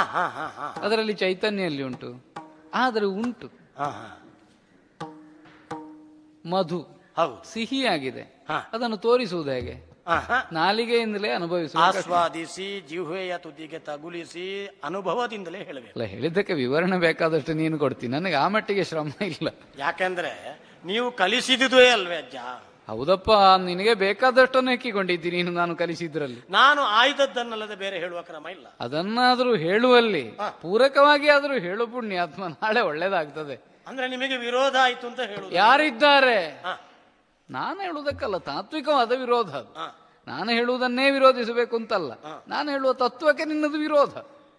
ಮಗು, ಯಾರಿದ್ದಾರೆ ಅಂತ ಕೇಳುವಾಗ ಕಣ್ಣೆದುರಿನಲ್ಲಿ ಕಾಣುವುದನ್ನು ನೀನು ಮರೆಯಿತಿ, ಕಾಣದೇ ಇದ್ದದನ್ನು ನೋಡ್ಲಿಕ್ಕೆ ಆಗುವುದಿಲ್ಲ ನಿನಗೆ. ಕಾಣುವುದನ್ನು ಏನನ್ನು ಮರೆಯಿತಿ? ಏನು ಕೃಷ್ಣನಲ್ಲಿ ಹೇಳಿದ್ಯೋ, ಆಯುಧ ಹಿಡಿಬೇಡ, ಹೋರಾಡಬೇಡ, ವಚನಬದ್ಧತೆ ಉಂಟು ಕೃಷ್ಣನಿಗೆ. ಈಗ ಆಯುಧ ಹಿಡಿದ್ರೆ ಮಾತ್ರ ಕೃಷ್ಣ ನಿನಗೆ ಅಪಾಯಕಾರಿ, ಹಿಡಿಯದೇ ಇದ್ರೆ ಪಾಂಡವರನ್ನು ರಕ್ಷಿಸಲಿಕ್ಕೆ ಆಗ್ಲಿಕ್ಕಿಲ್ಲ ಅವನಿಂದ ಅಂತ ಆಲೋಚನೆ ಮಾಡಿದ್ಯೋ ಮಗು? ಯಾಕೆ ನನ್ನ ಆಲೋಚನೆ ತಪ್ಪಾಗುತ್ತದೆ? ಎಲ್ಲ ಹಾಗೆ. ಭೌತ ಬಲವನ್ನೇ ಬಲ ಅಂತ ನಂಬಿದ್ರೆ ಅದು ವಿಜ್ಞಾನ ಅನ್ನಿಸೀತು, ಆದ್ರೆ ಜ್ಞಾನ ಆಗ್ಲಿಕ್ಕಿಲ್ಲ. ಅರ್ಥವಾಗಲಿಲ್ಲ ಜನ. ವಿಜ್ಞಾನಕ್ಕೂ ಜ್ಞಾನಕ್ಕೂ ವ್ಯತ್ಯಾಸ ಉಂಟು. ವಿಜ್ಞಾನ ಎಂಬುದು ಶಾಸ್ತ್ರವತ್ತಾದ ತಿಳಿವಳಿಕೆ, ಜ್ಞಾನ ಎಂಬುದು ಅನುಭವಗಮ್ಯವಾದದ್ದು. ನನ್ನ ತಲೆ ಕೂದಲು ಬಿಳಿಯಾದಕ್ಕಾದ್ರೂ ಗಮನ ಕೊಟ್ಟು ನಾನು ಹೇಳೋ ಮಾತನ್ನು ಜ್ಞಾನ ಅಂತ ಅಂಗೀಕರಿಸಬೇಕು ಮಗು ನೀನು. ಕೃಷ್ಣ ದೇವಕಿಯ ಮಗ ಅಂತಷ್ಟೇ ತಿಳಿಯಬೇಡ, ಅವನಿಗೆ ಇನ್ನೊಂದು ಹಿನ್ನೆಲೆಯುಂಟು. ಯಾವುದಜ್ಜ? ಅದು ಮೂಲಮೂರ್ತಿ, ಆದಿನಾರಾಯಣ ಅಂತ ನಾವು ಕರೀತೇವೆ.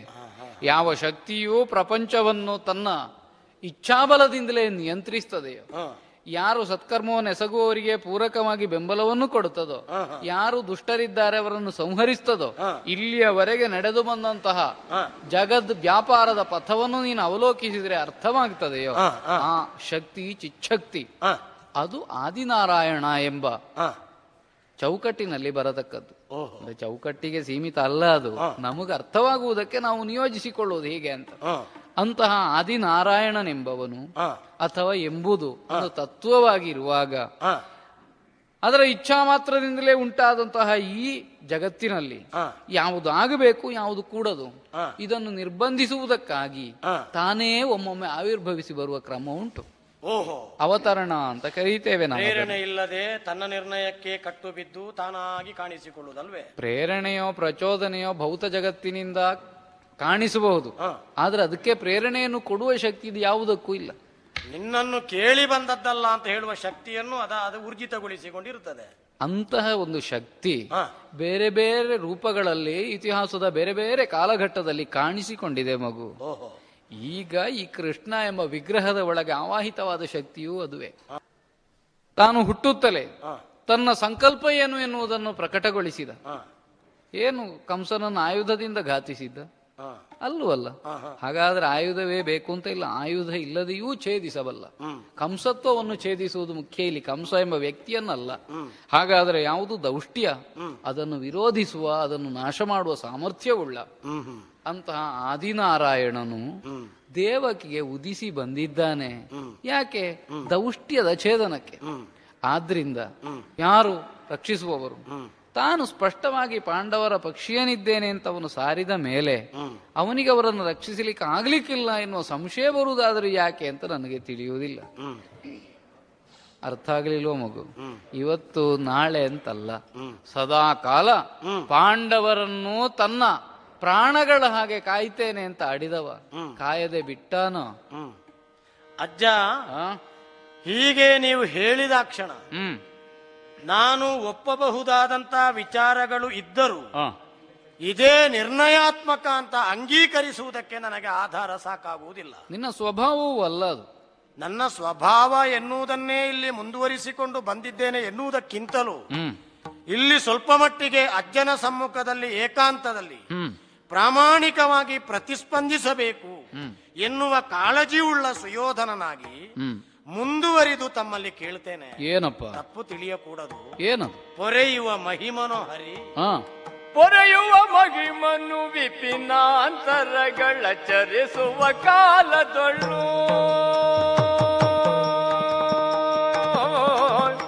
ಪೊರೆಯುವ ಮಹಿಮನು ವಿಪಿನಾಂತರಗಳ ಚರಿಸುವ ಕಾಲದೊಳ್ಳು ಪೊರೆಯುವ ಮಹಿಮನು ವಿಪಿನಾಂತರಗಳ ಚರಿಸುವ ಕಾಲದೊಳ್ಳು ಅವರ್ ಚರಿಸುವ ಕಾಲದೊಳ್ಳು ಧರಣಿಯ ಕೊಡಿಸದ ಬಿಟ್ಟಿಗನೇಯತಕ್ಕೆ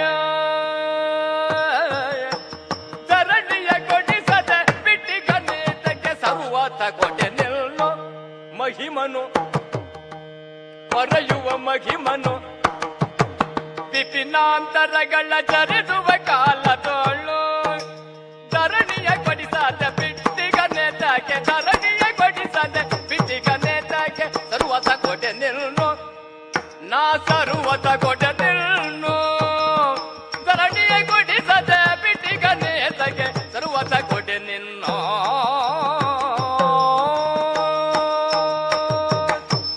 ಅಜ್ಜ, ಸುಯೋಧನ, ಕೆಲವರಿಗೆ ಎಲ್ಲವನ್ನೂ ತಿಳಿಯುವ ಶಕ್ತಿ ಬರುತ್ತದೆ. ಅದಕ್ಕೆ ಕಾರಣಗಳು ಹಲವಾರು ಆರೋಪಿಸಬಹುದು. ಒಂದು, ಹುಟ್ಟಿನಿಂದಲೇ ಬಂದಿರಬಹುದಾದಂತಹ ವಿಶೇಷವಾದಂತಹ ಹಿನ್ನೆಲೆಯಿಂದ ಪ್ರೇರಿತವಾದಂತಹ ನೆಲೆ. ಇನ್ನೊಂದು, ಉಳಿದವರ ಸಹಕಾರದಿಂದ, ನಿಮ್ಮಂಥವರ ಮಾರ್ಗದರ್ಶನದಿಂದ ಮುಪ್ಪುರಿಗೊಂಡು ಪ್ರತ್ಯೇಕವಾಗಿ ನಿರ್ಮಾಣಗೊಳ್ಳುವ ವ್ಯಕ್ತಿತ್ವ ಉಂಟಲ್ಲ, ಅದರ ದೆಸೆಯಿಂದ ತಿಳಿದುಕೊಳ್ಳುವ ಸಾಮರ್ಥ್ಯ ಬರುವುದು. ಇನ್ನು ಕೆಲವೊಮ್ಮೆ ಸ್ವ ಅಧ್ಯಯನದ ಮೂಲಕವಾಗಿಯೂ ತಿಳಿದುಕೊಳ್ಳುವುದಕ್ಕೆ ಸಾಧ್ಯವಾಗುತ್ತದೆ. ಎರಡನೆಯ ನೆಲೆಯಲ್ಲಿ ನೋಡುವುದಿದ್ರೆ, ಕೆಲವರು ಕೇವಲ ಭೌತಿಕವಾಗಿ ಈ ಪ್ರಪಂಚಕ್ಕೆ ಸಂಬಂಧಪಟ್ಟು ಮಾತ್ರ ಎಲ್ಲ ವ್ಯವಹಾರಗಳನ್ನು ನೋಡುವುದರಿಂದ ಮೊದಲು ನಾನು ಉಲ್ಲೇಖಿಸಿದ ಎಲ್ಲವೂ ಅವರ ಪಾಲಿಗೆ ಗೌಣವಾಗಿ ಬಿಡುತ್ತದೆ. ಹಾಗೆಂದು ಆ ಗೌಣ ಎನ್ನುವುದನ್ನು ನಿರೂಪಿಸುವಾಗ ಆಧಾರಗಳನ್ನು ಅವರು ಕೊಡದೆ ಸುಮ್ಮನೆ ಉಳಿಯುವವರಲ್ಲ. ಸುತ್ತು ಬಳಸು ಯಾಕಜ್ಜ, ನನ್ನ ವಿಷಯಕವಾಗಿಯೇ ಹೇಳ್ತೇನೆ. ನಾನು ಎರಡನೆಯ ಪಂಕ್ತಿಯನ್ನು ಅನುಸರಿಸಿ ಬೆಳೆದವ. ಯಾವುದೇ ಇರಲಿ, ಅನುಮಾನ ಪ್ರಮಾಣದಿಂದ ಗುರುತಿಸಿ ಮತ್ತೆ ಹೋಗಿ ಪ್ರತ್ಯಕ್ಷ ಪ್ರಮಾಣವನ್ನು ಅನುಸರಿಸಿ, ಓಹೋ ಹೌದಲ್ಲ, ನನ್ನ ತರ್ಕ ಸತ್ಯವಾಯಿತಲ್ಲ ಎಂದು ಗ್ರಹಿಸಬೇಕಾದಲ್ಲೂ ಕೂಡ ನನ್ನದ್ದು ಪ್ರತ್ಯೇಕ ಜಾಡು. ಅನುಮಾನ ಎನ್ನುವುದು ನನಗೆ ಬಂದಾಗ ಉಳಿದವರ ಜೊತೆಗೂ ನಾನು ಸಂವಾದಿಸಿದ್ದೇನೆ, ಅಭಿಪ್ರಾಯ ವಿನಿಮಯ ಮಾಡಿದ್ದೇನೆ. ನನಗೆ ಹೀಗನ್ನಿಸುತ್ತದೆ ಗೆಳೆಯರೇ, ನಿಮಗೇನಪ್ಪ ಅನಿಸುತ್ತದೆ ಎಂದು ಅವರ ತರ್ಕ ಸಾಮಗ್ರಿಗಳನ್ನು ಬಳಸಿ ಆಮೇಲೆ ಪ್ರತ್ಯಕ್ಷೀಕರಿಸುವುದಕ್ಕೆ ನಾನು ಹೊರಟು. ಇದರ ಆಧಾರದಲ್ಲಿ ಪಾಂಡವರನ್ನು ಪೊರೆಯುವ ಮಹಿಮನಾದಂತಹ ಹರಿ ಅವರನ್ನು ಸಂಕೀರ್ಣವಾದ ಸಂದರ್ಭಗಳಲ್ಲಿ ಕಾಪಿಡುತ್ತಾನೆ ಎನ್ನುವ ಹಾಗಿನ ನಿಮ್ಮ ಉವಾಚವನ್ನು ಕೇಳಿದಾಗ ನನ್ನ ಆಳದಲ್ಲಿ ಹುದುಗಿರುವ ಜಿಜ್ಞಾಸೆಯನ್ನು ಇಡಲೇಬೇಕು. ಒಳ್ಳೆಯ ಸಂದರ್ಭ. ಅಜ್ಜ, ಪಾಂಡವರು ಕಾಡಿನಲ್ಲಿ 12 ವರ್ಷಗಳ ವನವಾಸವನ್ನು 12 ವರ್ಷಗಳು ವಾಸಿಸಿದರು. 1 ವರ್ಷ ಅಜ್ಞಾತವಾಸವನ್ನು ಮಾಡಿದರು. ಆ ಕಾಲದಲ್ಲಿ ನಾನು ಸರ್ವ ಸೌಖ್ಯಗಳನ್ನು ಅನುಭವಿಸಿದೆ. ಹಂಸತೂಲಿಕಾ ತಲ್ಪದಲ್ಲಿ ಮಲಗಿದ್ದೇನೆ, ಹಾಲನ್ನವನ್ನೇ ಉಂಡಿದ್ದೇನೆ, ಗೆಳೆಯರ ಜೊತೆಗೆ ಸುಖದಲ್ಲಿ ಬದುಕಿದ್ದೇನೆ. ಹರಿಯಿಂದ ಪೊರೆಯಲ್ಪಡುವ ಸರ್ವದಾ ದೇವ ಸಂರಕ್ಷಿತರಾದ ಪಾಂಡವರ ಸ್ಥಿತಿಗತಿಗಳ ಬಗ್ಗೆ ಕಣ್ಣಾರೆ ಕಾಣದೆ ಹೋದರು ಕರ್ಣಾಕರ್ಣಿಕೆಯಾಗಿ ತಾವು ಕೇಳಿದ್ದವರೇ ಅಲ್ವೇ? ಮರದ ಬೊಡ್ಡೆಗೆ ತಲೆಗೊಟ್ಟು ಕಾಡಿನ ಗೆಡ್ಡೆಗೆಣಸುಗಳನ್ನು ತಿಂದು ಸಲಿಲದ ನೀರನ್ನು ಕುಡಿದು ಚಕ್ರವರ್ತಿ ಮನೆತನದವರಿಗೆ ಯಾವುದು ಭೂಷಣ ಪ್ರಾಯ ಅಲ್ವೋ ಅಂತಹ ಊಳಿಗವನ್ನು ಒಬ್ಬ ಜಾತಿಯಿಂದ ಪ್ರತ್ಯೇಕಿಸಲ್ಪಟ್ಟ ಮತ್ಸ್ಯ ನರೇಶನಲ್ಲಿ ಕೈಗೊಂಡು ಅತ್ಯಂತ ಕೆಳಸ್ತರದ ಬದುಕನ್ನವರು ಕಟ್ಟಿಕೊಂಡ್ರು. ಈಗ ಹೇಳಿ ಅಜ್ಜ, ಪಾಂಡವರಲ್ಲಿ ಕೌರವರಲ್ಲಿ ನೆನೆಗುದಿಗೆ ಬಿದ್ದಿರುವ ವ್ಯಾಜವೊಂದನ್ನು ಅಂತಃಕರಣವನ್ನೇ ಸಾಕ್ಷಿಯನ್ನಾಗಿಟ್ಟುಕೊಂಡು ಮೊನ್ನೆ ಸಂಧಾನದ ಕಾಲದಲ್ಲಿ ಕೆಲವು ಮಾತುಗಳನ್ನು ಅರ್ಥಗರ್ಭಿತವಾಗಿ ಕೃಷ್ಣ ಹೇಳಿದನಲ್ಲ, ಅದೇ ಆಶಯ ಸತ್ಯ ಅಂತ ಆದ್ರೆ, ಅದಕ್ಕೆ ಕೃಷ್ಣ ಕಟಿಬದ್ಧ ಅಂತ ಆದ್ರೆ, ಅದರ ನೇರದಲ್ಲಿ ಪರಿಹರಿಸುವ ಉಜ್ವಲವಾದ ಸಾಧ್ಯತೆಗಳು ಮೊದಲೇ ಅವನಿಗಿದ್ದು. ಸಂಧಾನದಂತ ಕೊನೆಯ ಘಟ್ಟಕ್ಕೆ ಯಾಕೆ ಪ್ರವೇಶ ಮಾಡಬೇಕಿತ್ತು? ಆ ಕಾಲದಲ್ಲಿ ಪಾಂಡವರೇ, ನಿಮಗೆ ಕೌರವರ ತಳ್ಳಿಯೇ ಬೇಡ, ಅವರ ಸಮಸ್ಯೆಗಳಿಂದ ಬಾಧಿತರಾಗುವುದು ಬೇಡ, ನೀವು ಪ್ರತ್ಯೇಕವಾಗಿ ಇದೋ ಇಚ್ಛಾಶಕ್ತಿಯಿಂದ ಆಗಲಿ ಎಂದಿದ್ದೇನೆ. ನೋಡಿದ್ರೋ, ಮಯಮಂಟಪವನ್ನು ನಾಚಿಸುವಂತಹ ಮಂಟಪ ಸಿದ್ಧ ಆಗಿದೆ. ತಥಾಸ್ತು, ಆಗಲಿ. ಅದ್ಭುತವಾದ ದ್ವಾರವತಿಗೆ ಸಮೀಪವರ್ತಿಯಾದ ದೊಡ್ಡ ಪುರ ನಿರ್ಮಾಣ ಮಾಡಿದ್ದೇನೆ.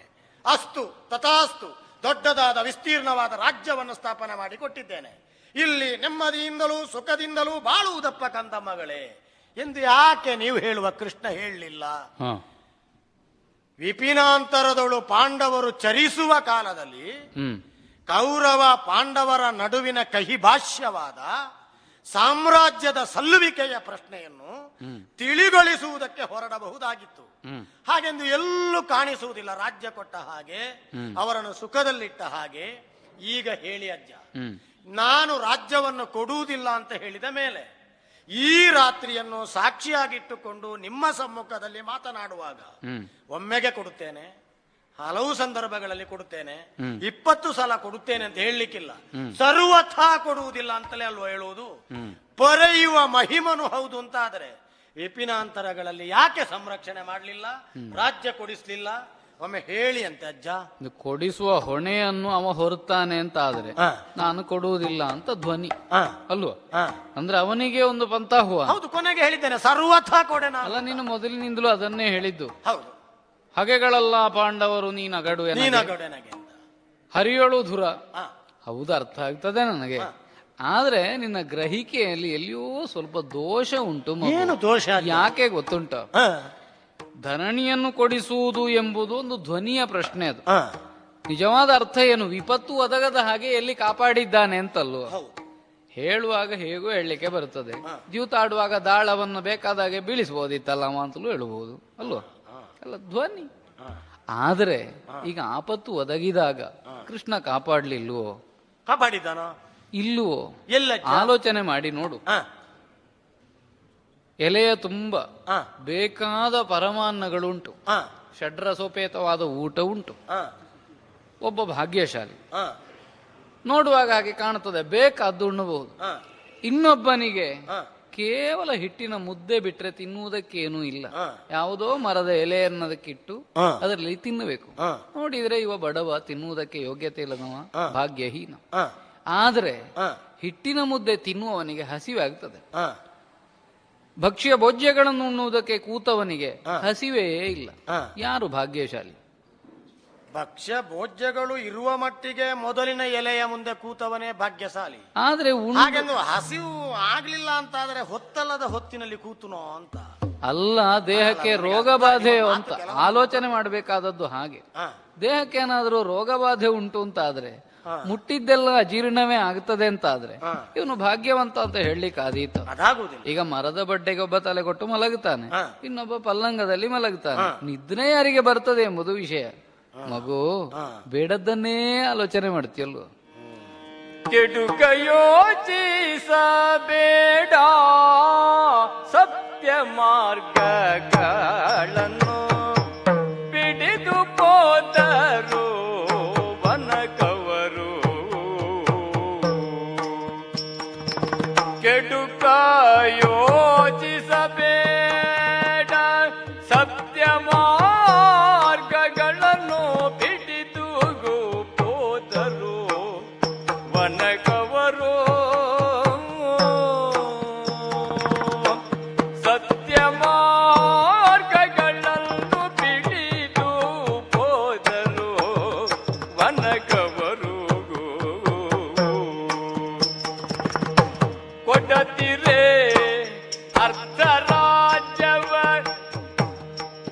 ಕೊಡದಿರೆ ಅರ್ಧ ರಾಜ್ಯವ ಕೃಷ್ಣ ದುರದೊಳು ಬಿಡದೆ ಹೊಂದಿಪ ಜಯಗಳನ್ನು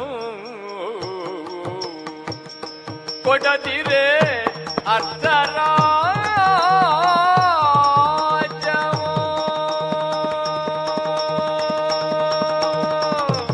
ಕೃಷ್ಣ ದುರದೊಳು ಬಿಡದೆ ಹೊಂದಿಪ ಜಯಗಳನ್ನು. ಸುಯೋಧನ, ತಾತ, ವಿಪತ್ತಿಗೆ ಒಳಗಾದಾಗಲೆಲ್ಲ ಹ, ಪಾಂಡವರನ್ನು ಕಾದವರು ಯಾರು ಹ, ಆಲೋಚಿಸಬೇಡುವ. ನೀನು ಅವರನ್ನು ಮತ್ತೆ ಮತ್ತೆ ಆಪತ್ತಿಗೊಡ್ಡುವುದಕ್ಕೆ ಆಲೋಚನೆ ಮಾಡಿದವ. ಹ, ಹೊಸ ಬಟ್ಟೆ ಅವರಲ್ಲಿ ಉಂಟೋ ಇಲ್ಲೋ ಪ್ರಶ್ನೆ ಅಲ್ಲ. ಹ, ಅವರು ಕಡಿಮೆ ಹರಿದ ಬಟ್ಟೆಯನ್ನು ಹುಟ್ಟಿದ್ದಾರೆ ಅಂತ ನಿನಗೆ ನಿದ್ರೆ ಬರುವುದಿಲ್ಲ ಕೆಲವು ಬಾರಿ. ಹ, ಹಾಗಿರುವಾಗ ಹ, ಕಾಡಿನಲ್ಲಿ ಅವರು ನೆಮ್ಮದಿಯಾಗಿದ್ದಾರೆ ಎನ್ನುವುದನ್ನು ಗ್ರಹಿಸಿಯೇ ಹ್ಮ್, ದುರ್ವಾಸರಂತಹ ಮಂತ್ರಶಕ್ತಿಯುಳ್ಳ ಮುನಿಗಳನ್ನು ಅಲ್ಲಿಗೆ ಕಳುಹಿಸಿಕೊಟ್ಟದ್ದು ನೀನು. ಹ್ಮ್, ತರುಣಿ ಉಂಡ ಸಮಯವನ್ನು ತಿಳಿದು ಹೋಗಬೇಕು. ಹ್ಮ್, ಯಾಕಂದ್ರೆ ಅಕ್ಷಯ ಪಾತ್ರೆಯಲ್ಲಿ ಮತ್ತೆ ಆ ದಿವಸಕ್ಕೇನು ಬರುವುದಿಲ್ಲ. ಹ್ಮ್, ನನಗೆ ಹಸಿವೆ ಆಗ್ತದೆ, ಊಟ ಕೊಡು ಅಂತ ಕೇಳಬೇಕು. ಕೊಡದೇ ಇದ್ರೆ ಶಾಪ ಕೊಡಬೇಕು ಅಂತ ನಿಬಂಧನೆ. ಹ್ಮ್, ದೂರ್ವಾಸರು ನಿನ್ನಲ್ಲಿ ಉಂಡ ಅನ್ನದ ದಾಕ್ಷಿಣ್ಯಕ್ಕೆ ಒಪ್ಪಿಕೊಂಡು ಹೋದರು. ಹ್ಮ್, ಏನಾಯ್ತು? ಹ್ಮ್, ಶಾಪ ಕೊಡ್ಲಿಕ್ಕಾಗಲಿಲ್ಲ. ಹ್ಮ್, ಹಾಗಾದ್ರೆ ಹ್ಮ್. ಪಾಂಡವರನ್ನು ಕಾದದ್ದು ಯಾರು ಅಲ್ಲಿ? ಯಾರು? ಯಾರು? ನಿನಗೂ ಗೊತ್ತುಂಟು. ಹ, ಜಾನಕಿ ಉಡು ಸಲ್ಲದು. ಹ, ಕೃಷ್ಣನನ್ನು ಪ್ರಾರ್ಥಿಸಿದಾಗ ಅಲ್ಲಿಗೆ ಒಲಿದು ಬಂದು ಹ, ಅಗುಳೊಂದರಿಂದ ತನ್ನ ಹೊಟ್ಟೆಯನ್ನು ತುಂಬಿಸಿಕೊಂಡಿದ್ದೇನೆ ಎನ್ನುವುದರ ಮೂಲಕ ಹ. ಅಷ್ಟೂ ಮಂದಿ ಸಹಸ್ರ ಸಂಖ್ಯೆಯ ಶಿಷ್ಯರಿಗೂ ದೂರ್ವಾಸರಿಗೂ ಹೊಟ್ಟೆ ತುಂಬಿಸಿದವ. ಅಂತೂ ದ್ವಾರವತಿಯಿಂದ ಅನ್ನ ತಂದದ್ದಲ್ಲ, ಅಲ್ಲ, ಸೂರ್ಯ ಪಾತ್ರೆಯಿಂದ ಅನ್ನವನ್ನು ಸಿದ್ಧಪಡಿಸಿ ಕೊಟ್ಟದ್ದು. ದ್ವಾರಕೆಯಿಂದ ಯಾವ ದೇವರು ಅನ್ನ ತರಲಿಕ್ಕಿಲ್ಲ. ಇದ್ದದ್ದನ್ನೇ ತುಂಬಿಸಿಕೊಡುವುದು. ಪಾತ್ರೆ ನಮ್ಮದೇ ಆಗಬೇಕು, ಹಾಗಾದ್ರೆ ಮಾತ್ರ ತುಂಬುತ್ತದೆ. ಸುಯೋಧನ, ಹ, ಇನ್ನೂ ಒಂದು. ಹ, ಸಭಾ ಮಧ್ಯದಲ್ಲಿ ಹ, ಕಾಡಿಗೆ ಹೋಗುವುದಕ್ಕೆ ಮೊದಲೇ ಹ, ದ್ರೌಪದಿಯ ಸೀರೆ ಗಂಟಿಗೆ ನಿನ್ನ ತಮ್ಮ ಕೈ ಹಾಕಿದ. ಹ್ಮ್, ಏನಾಯ್ತು? ಹ್ಮ್, ಬಿಚ್ಚಲಿಕ್ಕಾಗಲಿಲ್ಲ ಕೊನೆಯವರೆಗೂ. ಹಾಗಾದ್ರೆ ಕೃಷ್ಣ ಕಾಪಾಡು ಅಂತ ಅವಳು ಕೋರಿದಾಗ ಹ್ಮ್, ಸೀರೆಗೆ ಅಕ್ಷಯವನ್ನು ಪ್ರಸಾದಿಸಿದವ ಯಾರು? ಹ್ಮ್, ಹಾಗಾದ್ರೆ ಕರುಣದೀಪರಯುವ ಯಾರು ಎನ್ನುವುದಕ್ಕೆ ಉತ್ತರ ಉಂಟು. ಹ್ಮ್, ನೀನ್ ಇನ್ನೊಂದು ಪ್ರಶ್ನೆಯನ್ನು ಮುಂದಿಟ್ಟಿದ್ದಿ. ಹ್ಮ್, ಮಗು, ಬುದ್ಧಿವಂತಿಕೆ ಹೆಚ್ಚಾದ್ರೆ ಹೀಗೆ ಆಗುತ್ತದೆ. ಹ್ಮ್. ಪೊರೆಯುವ ಮಹಿಮನು ಧರಣಿಯ ಕೊಡಿಸದೆ ಬಿಟ್ಟಿಹನೇತಕ್ಕೆ. ಹೌದು. ಯಾವಾಗ ಕೊಡಿಸಬೇಕಾಗಿತ್ತು? ಹ, ದ್ಯೂತ ಮುಖದಲ್ಲಿ ಪಣವನ್ನು ಸೋತು ಹ, 13 ವರ್ಷ ರಾಜ್ಯ ಪ್ರವೇಶದ ಹಕ್ಕನ್ನು ಕಳ್ಕೊಂಡ ಪಾಂಡವರಿಗೆ ಹ, ಧರಣಿಯನ್ನು ಕೊಡಿಸಬೇಕಿತ್ತ?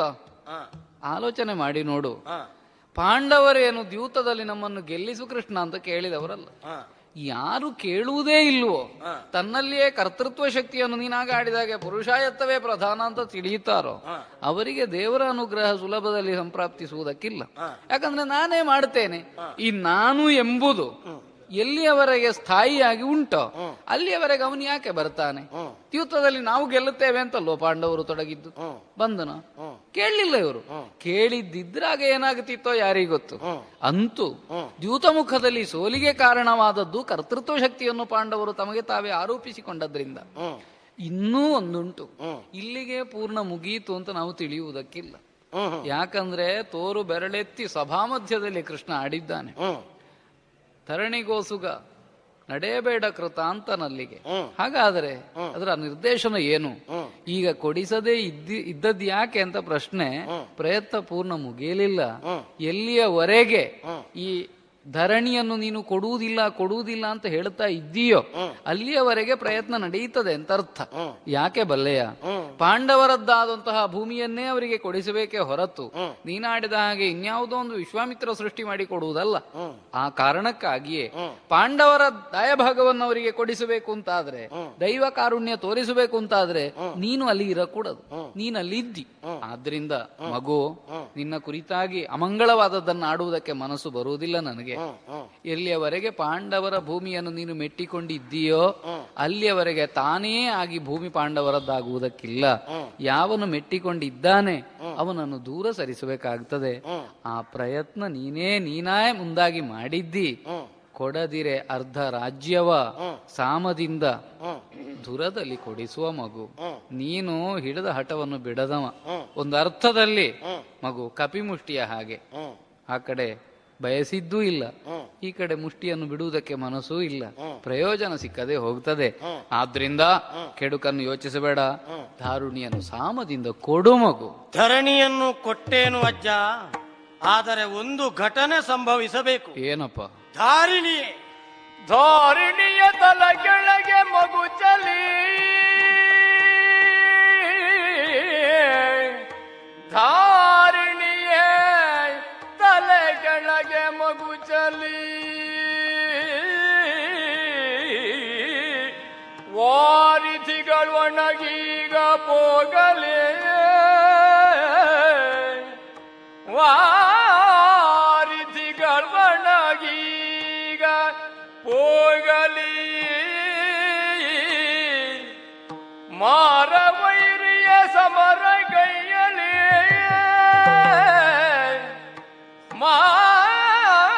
ಮಾರವೈರಿಯ ಸಮರ ಗೈಯಲಿ, ಪಾಂಡು ಕುವರರಿಗೆ ಪಾರಮಾರ್ಥಿಕದಿಂದ ಗೋಷ್ಪದ ಧಾರಿಣಿಯ ಕೊಡೆ ಸಾಮದಿಂದಲಿ, ಪಾರಮಾರ್ಥಿಕದಿಂದ ಗೋಷ್ಪದ ಧಾರಿಣಿಯ ಕೊಡೆ ಸಾಮದಿಂದಲಿ, ಸೂರೆಗೊಳ್ಳಲಿ ಎನ್ನ ಸಿರಿ ಸಾಮ್ರಾಜ್ಯ ಇಂದಿನಲ್ಲಿ,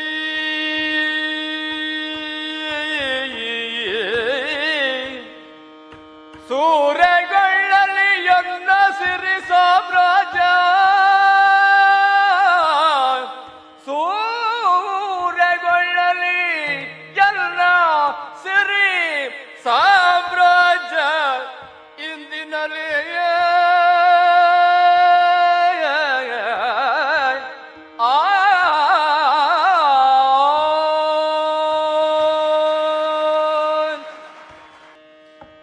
ಅಜ್ಜ. ಮಗು, ಛಲ ಎನ್ನುವುದೊಂದು ಭಾಷೆ, ಛಲ ಎನ್ನುವುದೊಂದು ಭಾವ, ಛಲ ಎನ್ನುವುದೊಂದು ನಿಲುಮೆ.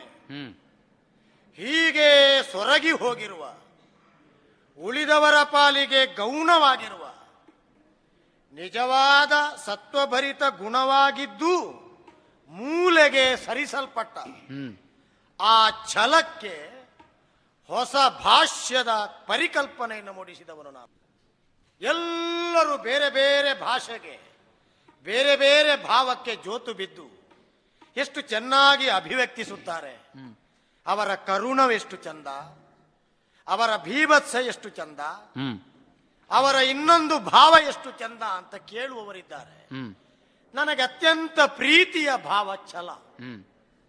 ಯಾವಾಗ ಛಲ ಎನ್ನುವುದು ಎಲ್ಲವುಗಳಿಂದ ಪ್ರತ್ಯೇಕಿಸಲ್ಪಡುತ್ತದೆ, ಆಗ ಅದಕ್ಕೆ ಭಾವ ತೀವ್ರತೆಯನ್ನು ಆರೋಪಿಸಿ ಅದನ್ನು ಉತ್ಕಂಠಿತ ಸ್ಥಿತಿಯಲ್ಲಿ ಸೊಲ್ಲಾಗಿಸಿ ಉಳಿದವರಿಗೆ ಕಾಣಿಸಬೇಕು, ತೋರಿಕೊಡಬೇಕು ಎನ್ನುವ ಪ್ರಜ್ಞೆ ನನ್ನಲ್ಲಿ ಜಾಗೃತವಾಗಿ ಬಿಡುವುದು. ಅದನ್ನು ಪುಷ್ಟೀಕರಿಸುವುದಕ್ಕೆ ಬಹಳಷ್ಟು ವಿಚಾರಗಳನ್ನು ಆಯ್ದುಕೊಳ್ಳಬಹುದು. ಆ ಛಲ ಎನ್ನುವುದು ಸುಯೋಧನನ ಪಾಲಿಗೆ ಸ್ಥಾಯಿ, ಅದನ್ನುಳಿದು ಮತ್ತೊಂದಿಲ್ಲ ಮತ್ತೊಂದಲ್ಲ ಎನ್ನುವುದನ್ನು ತಮ್ಮ ಸಮ್ಮುಖದಲ್ಲಿ ನಿರೂಪಿಸುವುದಕ್ಕೆ ಈ ಭೂಮಿಯೇ ತಲೆ ಕೆಳಗೆ ಮಗುಚಲಿ, ಸಪ್ತ ವಾರಿಧಿಗಳು ಒಣಗೀಗೆ ಹೋಗಲಿ, ಪ್ರಪಂಚದಲ್ಲಿ ಅಘಟಿತ ಘಟನೆಗಳ ಸರಮಾಲೆಯೇ ನಡೆದು ಹೋಗಲಿ, ಹೆಚ್ಚೇನು ವಿಲಯ ಕಾಲದ ನೃತ್ಯವನ್ನೇ ಗೈದು ಪ್ರಪಂಚವನ್ನು ಲಯ ಮಾಡಬಲ್ಲಂತ ಶಕ್ತಿಶಾಲಿ ಆ ಮಹೇಶ್ವರನೇ ಮಾರವೈರಿ ಯುದ್ಧಕ್ಕಾಗಿ ಸಕ್ರಿಯನಾಗಿ ಬರಲಿ. ಸುಯೋಧನ ಸಾಯುವುದಿಲ್ಲ ಅಂತಲ್ಲ, ಸುಯೋಧನತ್ವವನ್ನು ಸಾಯಿಸುವುದಕ್ಕಾಗುವುದಿಲ್ಲ. ಅದು ನನ್ನ ಬಲ, ಅದೇ ಛಲದ ಭಾಷೆ. ಅದನ್ನೇ ಈಗಲೂ ಹೇಳ್ತೇನೆ. ಸಾಮದಲ್ಲಿ ಪಾಂಡವರಿಗೆ ರಾಜ್ಯವನ್ನು, ಗೋವೊಂದನ್ನು ಕರೆತಂದು ಅದರ ಪಾದವನ್ನು ಊರಿಸಿ ಇಷ್ಟು ಸಾಕು ಅಂತ ಹೇಳಿದ್ರು. ಅಷ್ಟು ಆಕೃತಿಯಷ್ಟು ಕೊಡ್ಲಿಕ್ಕಿಲ್ಲ ನಾನು. ಇನ್ನೊಂದುಂಟು, ಸಾಮ್ರಾಜ್ಯ ಎನ್ನುವುದಕ್ಕೆ ವೃಕಸ್ಥಳ, ಕುಶಸ್ಥಳ, ವಾರಣಾವತ, ಆವಂತಿ, ಶಕ್ರಪ್ರಸ್ಥ ಅಂತ ಕೃಷ್ಣ ಹೇಳುವ ಹಾಗೆ ಸೀಮೆಗಳಿದ್ದಾವು. ನನ್ನಲ್ಲಿರುವುದು ಸಿರಿ ಎನ್ನುವ ಸೀಮೆ ಮಾತ್ರ. ಅದನ್ನೇ ಪಾಂಡವರು ಉಪಭೋಗಿಸುವುದಕ್ಕೆ ಅರ್ಹರು ಅಂತಾದರೆ ಅದರ ಜೊತೆಗೆ ಸಾಮ್ರಾಜ್ಯವು ಹೋಗಲಿ, ಸೂರೆಗೊಳ್ಳಲಿ. ನನ್ನ ಸಿರಿ ಸಾಮ್ರಾಜ್ಯವನ್ನು ಸತ್ತ ಮೇಲಾದರೂ ಉಳಿದವರು ಹೇಳಿಯಾರು. ಒಂದು ಕಾಲದಲ್ಲಿ ಇದು ಕೌರವನಲ್ಲಿ ಇತ್ತು, ಈಗ ಪಾಂಡವರಿಗೆ ಬಂತು ಅಂತ. ಛಲದ ದೇಹ ಹೊತ್ತು ಆಗಲೂ ಸ್ಮರಣೀಯನೇ ಕೌರವ. ಹಾಗಾಗಿ ಸರ್ವಥ ನಾನು ರಾಜ್ಯ ಕೊಡುವುದಿಲ್ಲ, ಸಿರಿ ಸಾಮ್ರಾಜ್ಯವನ್ನು ಸೂರೆಗೊಳ್ಳೆವು. ಅಂತೂ ಭ್ರಮೆಯ ಗುಳ್ಳೆಯ ಮೇಲೆಯೇ ಎಲ್ಲವನ್ನು ಕಟ್ಟುವುದು ನೀನಲ್ಲ. ಅದು ಒಡೆದು ಹೋಗ್ಲಿ ಅಜ್ಜ, ಎಷ್ಟು ದಿನ ನೀರ ಮೇಲೆ ಕಾಣಿಸಿಕೊಳ್ಳಬೇಕು? ಅಲ್ಲ, ಅದು ಬೇಡ ಅಂದ್ರೂ ಒಡೆದು ಹೋಗ್ತದೆ ಮಗನೇ. ಅಲ್ಲ, ಬೇಡವೋ ಬೇಕೋ, ಒಡೆಯುವವರಿದ್ದಾರೆ ಅಂತ ನೀವು ಒಡೆಯನನ್ನೇ ಹೇಳಿದ್ದೀರಿ. ಲಕ್ಷ್ಮೀರಮಣ ಅಂತ ಹೇಳಿಲ್ವೋ? ಒಡೆಯಲಿ ಅವ ಬಂದು ಗುಳ್ಳೆ ಒಡೆಯುವ. ಬುದ್ಧಿವಂತನಾದವ ಸ್ಥಿರವಾದದ್ದಕ್ಕಾಗಿ ಹಂಬಲಿಸಬೇಕು, ಅಸ್ಥಿರವಾದದ್ದಕ್ಕಾಗಿ ಅಲ್ಲ. ನೀರಿನ ಗುಳ್ಳೆಯ ಮೇಲೆ ಮನೆ ಕಟ್ಟುತ್ತೇನೆ ಅಂತ ಒಬ್ಬ ಹೊರಡ್ತಾನೆ ಅಂತ ಆದ್ರೆ ಕಟ್ಟುವಷ್ಟು ದಿನ ಕಟ್ಟುತ್ತೇನೆ, ಒಡೆಯೋರಿದ್ರೆ ಒಡೆಯಲಿ ಎಂಬುದು ಬುದ್ಧಿವಂತಿಕೆಯ ಮಾತಾಗುವುದಿಲ್ಲ. ಅದು ಉಳಿಯುವುದಿಲ್ಲ ಎನ್ನುವುದನ್ನು ಗ್ರಹಿಸುವುದು ಬುದ್ಧಿವಂತಿಕೆ ಆಗ್ತದೆ.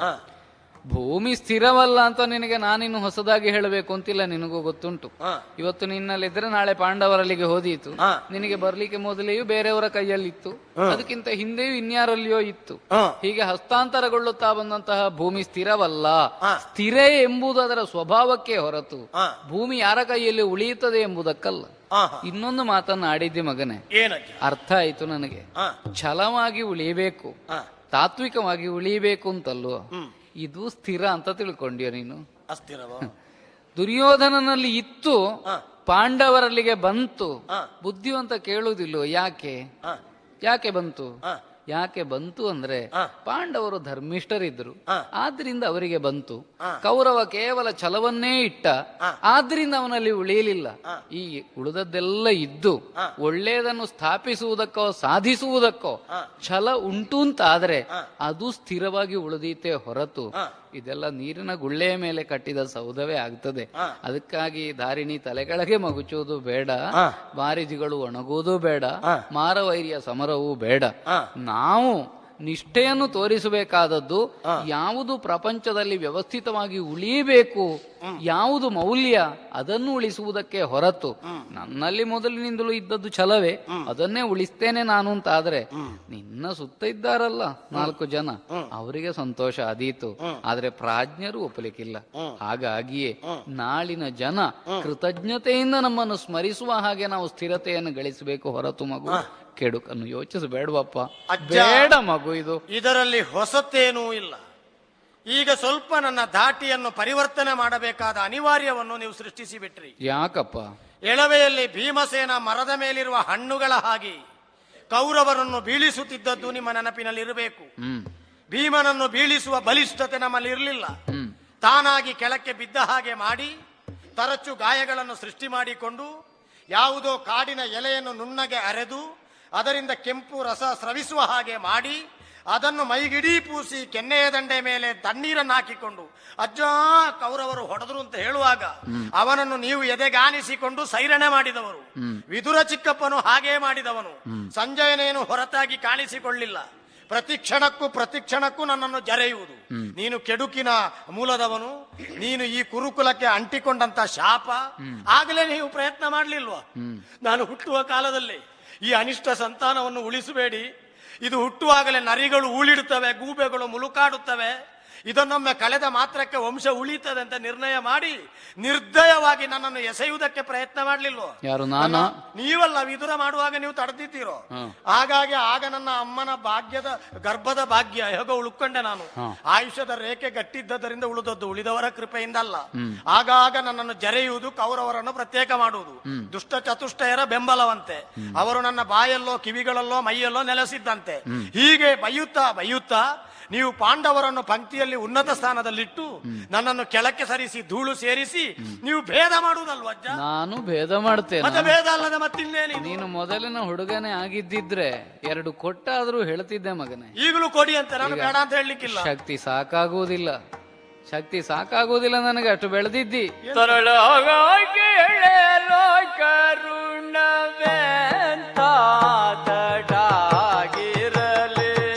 ಹಿರಿಯವನು ಭೀಷ್ಮ ಬಾಳಿದು, ಹಿರಿಯವನು ಭೀಷ್ಮ ಬಾಳಿದು.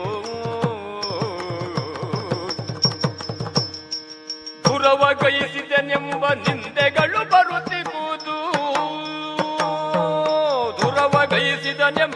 ನಿಂದೆಗಳು ಬರುತ್ತಿ ಕೂತು ಕುರುರಾಯ ತ್ಯಜಿಸೀಗ ಛಲವ ಕುರುರಾಯ ತ್ಯಜಿಸೀಗ ಛಲವ ಕುರುರಾಯ ತ್ಯಜಿಸೀಗ ಛಲವ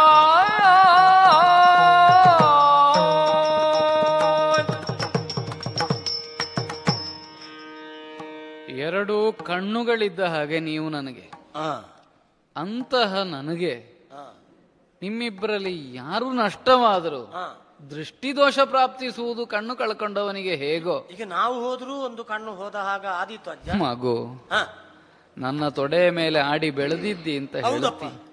ನನ್ನ ಸಂಸರ್ಗದಿಂದ ನನ್ನ ಹೃದ್ಗತವನ್ನು ತಿಳಿಯಲೇ ಇಲ್ಲಲ್ವ? ಏನಜ್ಜ, ನನಗೊಂದು ಅರ್ಥವಾಗುವುದಿಲ್ಲ. ಮಗು, ಮಕ್ಕಳಿಬ್ಬರಿದ್ದಾರೆ ತಾಯಿಗೆ. ಒಬ್ಬ ಮಗ ಸದೃಢಕಾಯನಾಗಿ ಆರೋಗ್ಯಪೂರ್ಣನಾಗಿಯೇ ಇದ್ದಾನೆ, ಇನ್ನೊಬ್ಬನಿಗೆ ಜ್ವರಬಾಧೆ ಬಂದ ಮಗುವಿಗೆ ತಾಯಿ ಮಲಗಿಸಿ ಆಡಕೂಡದು ಅಂತ ಕಟ್ಟಾಜ್ಞೆ ಮಾಡಿ ಕಹಿ ಔಷಧವನ್ನು ಬಾಯಿಗೆ ಎರೆದ್ರೆ ನೀನು ಭೇದ ಮಾಡುತ್ತಿ ಅಂತ ಮಗು ಹೇಳಿದ್ರೆ ಕಂದ, ಅಜ್ಜ, ಆ ತಾಯಿಯ ಹೃದಯಕ್ಕೆ ನೋವಾಗ್ಲಿಕ್ಕಿಲ್ವೇನು? ಆಗಬೇಕು ಅಂತ ಹೇಳುದು ನಾನು. ಅರ್ಥ ಆಗ್ತದೆ. ಆಗುವುದಿಲ್ಲ ಅಂತಾದ್ರೆ ನಮ್ಮ ಪ್ರಾರಬ್ಧ. ಆದ್ರೂ ಕೊಟ್ಟದ್ದು ಔಷಧ ಅಂತ ಒಪ್ಪಲಿಕ್ಕೆ ನೀನು ಸಿದ್ಧನಿಲ್ಲ. ಭೇದ ಮಾತ್ರ ನಿನಗೆ ಕಾಣುತ್ತದಲ್ವ? ಹೌದಪ್ಪ ಅಜ್ಜ, ಔಷಧಿ ಕೊಡುವುದು ಹೌದಾದರೂ ಸಣ್ಣವನಿಗೂ ದೊಡ್ಡ ಪ್ರಾಯದವನಿಗೂ ಒಂದೇ ಅಳತೆಯಲ್ಲಿ ಕೊಡುವುದು, ಒಂದೇ ಪ್ರಮಾಣದಲ್ಲಿ ಕೊಡುವುದು. ಸ್ವಲ್ಪ ಸಣ್ಣವನಿಗೆ ಆಗುವಾಗ ತೀಕ್ಷ್ಣತೆಯನ್ನು ಪ್ರಖರತೆಯನ್ನು ಕಡಿಮೆ ಮಾಡಿ ಹೀಗೆ ಮಾಡಪ್ಪ ಅಂತ ಹೇಳಬೇಕೆ ಹೊರತು ಅವನಿಗೂ ಅಣ್ಣನಿಗೆ ಕೊಟ್ಟ ಹಾಗೆ ಕೊಟ್ಟು ಜೀರ್ಣ ಮಾಡು ಅಂತ ಹೇಳಿದ್ರೆ ಜ್ವರ ಹೆಚ್ಚಿದ್ದವನಿಗಲ್ಲ ಔಷಧಿಯ ಪ್ರಮಾಣ ಹೆಚ್ಚಾಗುತ್ತದೆ. ನಾನು ಹೀಗಿದ್ದೇನೆ, ಅವರಿಗೆ ಜ್ವರ ಕಡಿಮೆ ಉಂಟು, ಪ್ರಮಾಣ ಕಡಿಮೆ. ನಿನಗೆ ಜ್ವರ ಹೆಚ್ಚು ಉಂಟು, ನೀನು ಅವರಿಗೆ ಕೊಟ್ಟಷ್ಟೇ ಕೊಡುವುದು ಅಂದ್ರೆ ನಿನ್ನ ಜ್ವರ ಗುಣ ಆಗಲಿಕ್ಕಿದ್ದಲ್ಲ. ಪ್ರಸಂಗ ಬೆಳಗಿನವರೆಗೆ ಹೋದ್ರೆ ನನ್ನ ಜ್ವರ ಹೆಚ್ಚುವುದೇ ಈ ಸಲ. ಅಲ್ಲ, ಇದೀಗ ಅಜ್ಜನ ಜ್ವರ ಹೆಚ್ಚು ಮಾಡ್ಲಿಕ್ಕೆ ಬಂದದ್ದು ನೀನು. ಈ ಪ್ರಸಂಗ ಹೆಚ್ಚು ಹೋಗ್ಲಿಕ್ಕಿಲ್ಲ ಮಗು. ನಿನ್ನ ದಾಟಿ ಇಲ್ಲಿಗೆ ಮುಟ್ಟಿದ ಮೇಲೆ ಇದನ್ನು ಬೇಗ ಮುಗಿಸುವುದೇ ಆರೋಗ್ಯಕ್ಕೆ ಒಳ್ಳೆಯದು. ಈಗ ಬಂದದ್ದು ಯಾಕೆ ನೀನು? ಅಜ್ಜ, ನೇರವಾಗಿ ಹೇಳಿ ಬಿಡುತ್ತೇನೆ. ಅಲ್ಲ, ಅದನ್ನೇ ನೀನು ಇಲ್ಲಿವರೆಗೂ ಮಾಡಿದ್ದು. ಅಲ್ಲ, ನಾನೀಗ ಸ್ವಲ್ಪ ಸುತ್ತು ಬಳಸೆಲ್ಲ ಇತ್ತು. ಪಾಂಡವರ 7 ಅಕ್ಷೋಹಿಣಿ ಸೇನೆ, ಅದಕ್ಕೆ ವಿರೋಧವಾಗಿರುವಂತಹ ನಮ್ಮ 11 ಅಕ್ಷೋಹಿಣಿ ಸೇನೆ, ಆ ಮೂಲಕವಾಗಿ ಪಾಂಡವರಿಗೆ ಸಡ್ಡು ಹೊಡೆದು ಗೆಲ್ಲಬಲ್ಲೆ ಎನ್ನುವ ಆತ್ಮವಿಶ್ವಾಸ ನನಗೆ. ಎಲ್ಲರೂ ಇದ್ದಾರೆ, ಎಲ್ಲವೂ ಇದೆ. ಆದರೆ ಸೇನಾಧಿಪತಿಯ ಕೊರತೆಯನ್ನು ನಾನು ಎದುರಿಸುತ್ತಿದ್ದೇನೆ.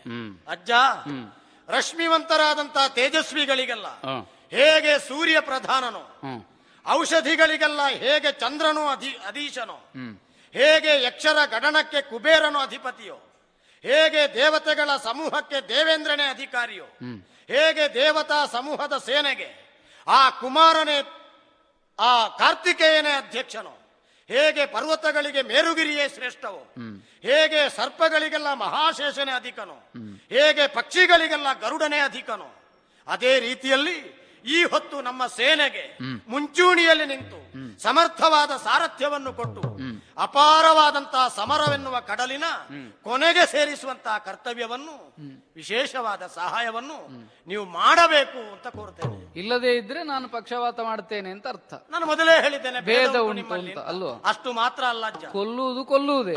ಹಗ್ಗ ತಕೊಂಡು ಸಾಹಿತ್ಯ, ವಿಷ ಕುಡಿದು ಸಾಹಿತ್ಯ ಅಂತ ಕೇಳಿದಾಗ ಆಗ್ಲಿಲ್ಲ. ಈಗ ಅಜ್ಜ, ನಾನು ಸೇನಾಧಿಪತಿ ಹೇಳಿ ಮುಗಿಸ್ತೇನೆ. ಏನಪ್ಪ? ಅನಿವಾರ್ಯ ನನಗಿದು. ಬಿಡದೆ ಕಾಡಿ ಹಳಚಿ ಬಿಡ್ತೇನೆ. ಬಿಡದೆ ಕಾಡಿ ಹಳಚುವೆನು, ಬಿಡದೆ ಕಾಡಿ ಹಳಚುವೆನು. ಋಣವಿದಲು ಪಡವಿ ಕೊಂಬರು ಪಾಂಡು ಸುತರು, ಕಡು ಮಮದ ಇರಲವರ ಸೇರಿ ಕೊಂಬುವುದೀಗ ದುಡುಕಿ ಸಮರವಗೈಯದಿರನು.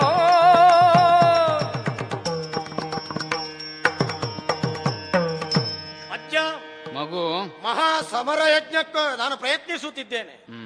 ಆ ಸಮರ ಯಜ್ಞಕ್ಕೆ ನನ್ನ ರಥವೇ ವೇದಿಯಾಗಲಿ, ನಾನು ಹಿಡಿಯುವಂತಹ ಖಡ್ಗವೇ ಸ್ರವ ಆಗಲಿ, ಸೃಕ್ಕುಗಳಾಗಿ ಒದಗುವುದು ಗದೆ ಅಂತ ನಾನು ಭಾವಿಸುತ್ತೇನೆ. ಧಾರಣೆ ಮಾಡುವಂತಹ ಕವಚವೇ ನನ್ನ ಪಾಲಿಗೆ ಕೃಷ್ಣಾಜಿನ. ನನ್ನ ರಥಕ್ಕೆ ಕಟ್ಟಲ್ಪಟ್ಟಂತಹ 4 ಕುದುರೆಗಳು, ಅವುಗಳೇ 4 ಮಂದಿ ಶ್ರೋತ್ರಿಯರು ಅಂತ ಭಾವಿಸುತ್ತೇನೆ. ಬಾಣವನ್ನೇ ದರ್ಭೆಯನ್ನಾಗಿಸಿ, ಯಶಸ್ಸನ್ನೇ ಹವಿಸ್ಸನ್ನಾಗಿಸಿ ನಾನೇ ಯಜ್ಞದೀಕ್ಷಿತನಾಗಿ ಕುಳಿತುಕೊಳ್ಳುತ್ತೇನೆ. ಯೂಪಸ್ತಂಭಕ್ಕೆ ಬಲಿಯಲ್ಪಟ್ಟಂತಹ ಪಾಂಡವರೆಂಬ ಪಶುಗಳನ್ನು ಆ ಮಹಾಯಜ್ಞಕ್ಕೆ ಆಹುತಿಯಾಗಿ ಕೊಡುತ್ತೇನೆ. ಆ ಮಹಾ ಸಮರ ಯಜ್ಞದಲ್ಲಿ ಆ ಯಮರಾಜನನ್ನೇ ಆರಾಧಿಸಿ ವಿಜಯವನ್ನೇ ಪಡೆದು ನಿಮ್ಮ ಸಮ್ಮುಖಕ್ಕೆ ಬರುವ ಸಿದ್ಧತೆಯಲ್ಲಿ ನಾನಿರುತ್ತೇನೆ. ಇದು ನನ್ನ ಆತ್ಯಂತಿಕವಾದ ನಿರ್ಣಯ. ಇದು ನಿಮಗೆ ಸಮ್ಮತ ಆಗುವುದಿಲ್ಲ ಅಂತಾದರೆ ನನ್ನ ಸೇನಾಧಿಪತಿತ್ವವನ್ನು ಅಂಗೀಕರಿಸುವುದು ಅಂತ ಹೇಳುವಾಗಲೇ ಆರುತ್ತಿರುವ ದೀವಟಿಕೆಯ ಬೆಳಕಿನಲ್ಲಿ ನಿಮ್ಮ ಮುಖ ಗಲಿಬಿಲಿಗೆ ಒಳಗಾದುದು ನನ್ನ ಗಮನಕ್ಕೆ ಬಂದಿದೆ. ಒಂದು ಕೆಲಸ ಮಾಡಬಹುದು, ರಥ ನಾಳೆ ಸಿದ್ಧ ಮಾಡ್ತೇನೆ, ಅತ್ಯಂತ ವೇಗವಾಗಿ ಪಾಂಡವರ ಪಾಳೆಯಕ್ಕೆ ಸೇರುವ ವ್ಯವಸ್ಥೆ ಮಾಡ್ತೇನೆ. ಅಷ್ಟೂ ಪ್ರೀತಿ ಇದ್ರೆ ನೀವು ಪಾಂಡವರ ಕಡೆಗೆ ಹೋಗಿ. ಈಗ ನಾನು ಅಲ್ಲಿಗೆ ಹೋಗ್ಬೇಕಾ? ಬೇರೆ ದಾರಿ ಇಲ್ಲ ನಿಮಗೆ. ಅಲ್ಲ, ನನಗೆ ಉಂಟೋ ಇಲ್ಲೋ ಪ್ರಶ್ನೆ ಅಲ್ಲ. ಈ ದೀವಟಿಗೆ ಆರಬಹುದು, ಒಳಗಿನ ದೀವಟಿಗೆ ಪ್ರಜ್ವಾಲಿತವಾಗಿಯೇ ಇನ್ನೂ ಉಂಟು ಎನ್ನುವುದನ್ನು ತಿಳಿ. ನನಗೆ ಅಲ್ಲಿ ಅನ್ನದಾನ ಉಂಟು ಅಂತ ಹೇಳ್ತೀಯನ ನೀನು? ಅರಿಯಲ್ಲ ಸತ್ವವ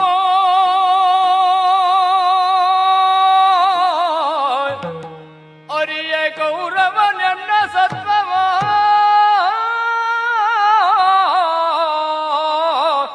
ಪರಿಗಿಸೆತ್ತಿದ ಧನುವ ನಿಳುಗಲು ಶಿರವರಿವೆ ಭೂಪರನು ದಶಸಾಸಿರವನ್ ಅನುದಿನದಿ ಹರಿಗರ ಬ್ರಹ್ಮಾದಿಗಂಜನು ನಿರತವೆನ್ನಯ ಶಪಥ ಕೇಳಿಗ ತುರದಿ ಜಯ ಹೊಂದುವುದು ನಿರ್ಣಯ ಪುಣ್ಯ ಫಲವೆನುತ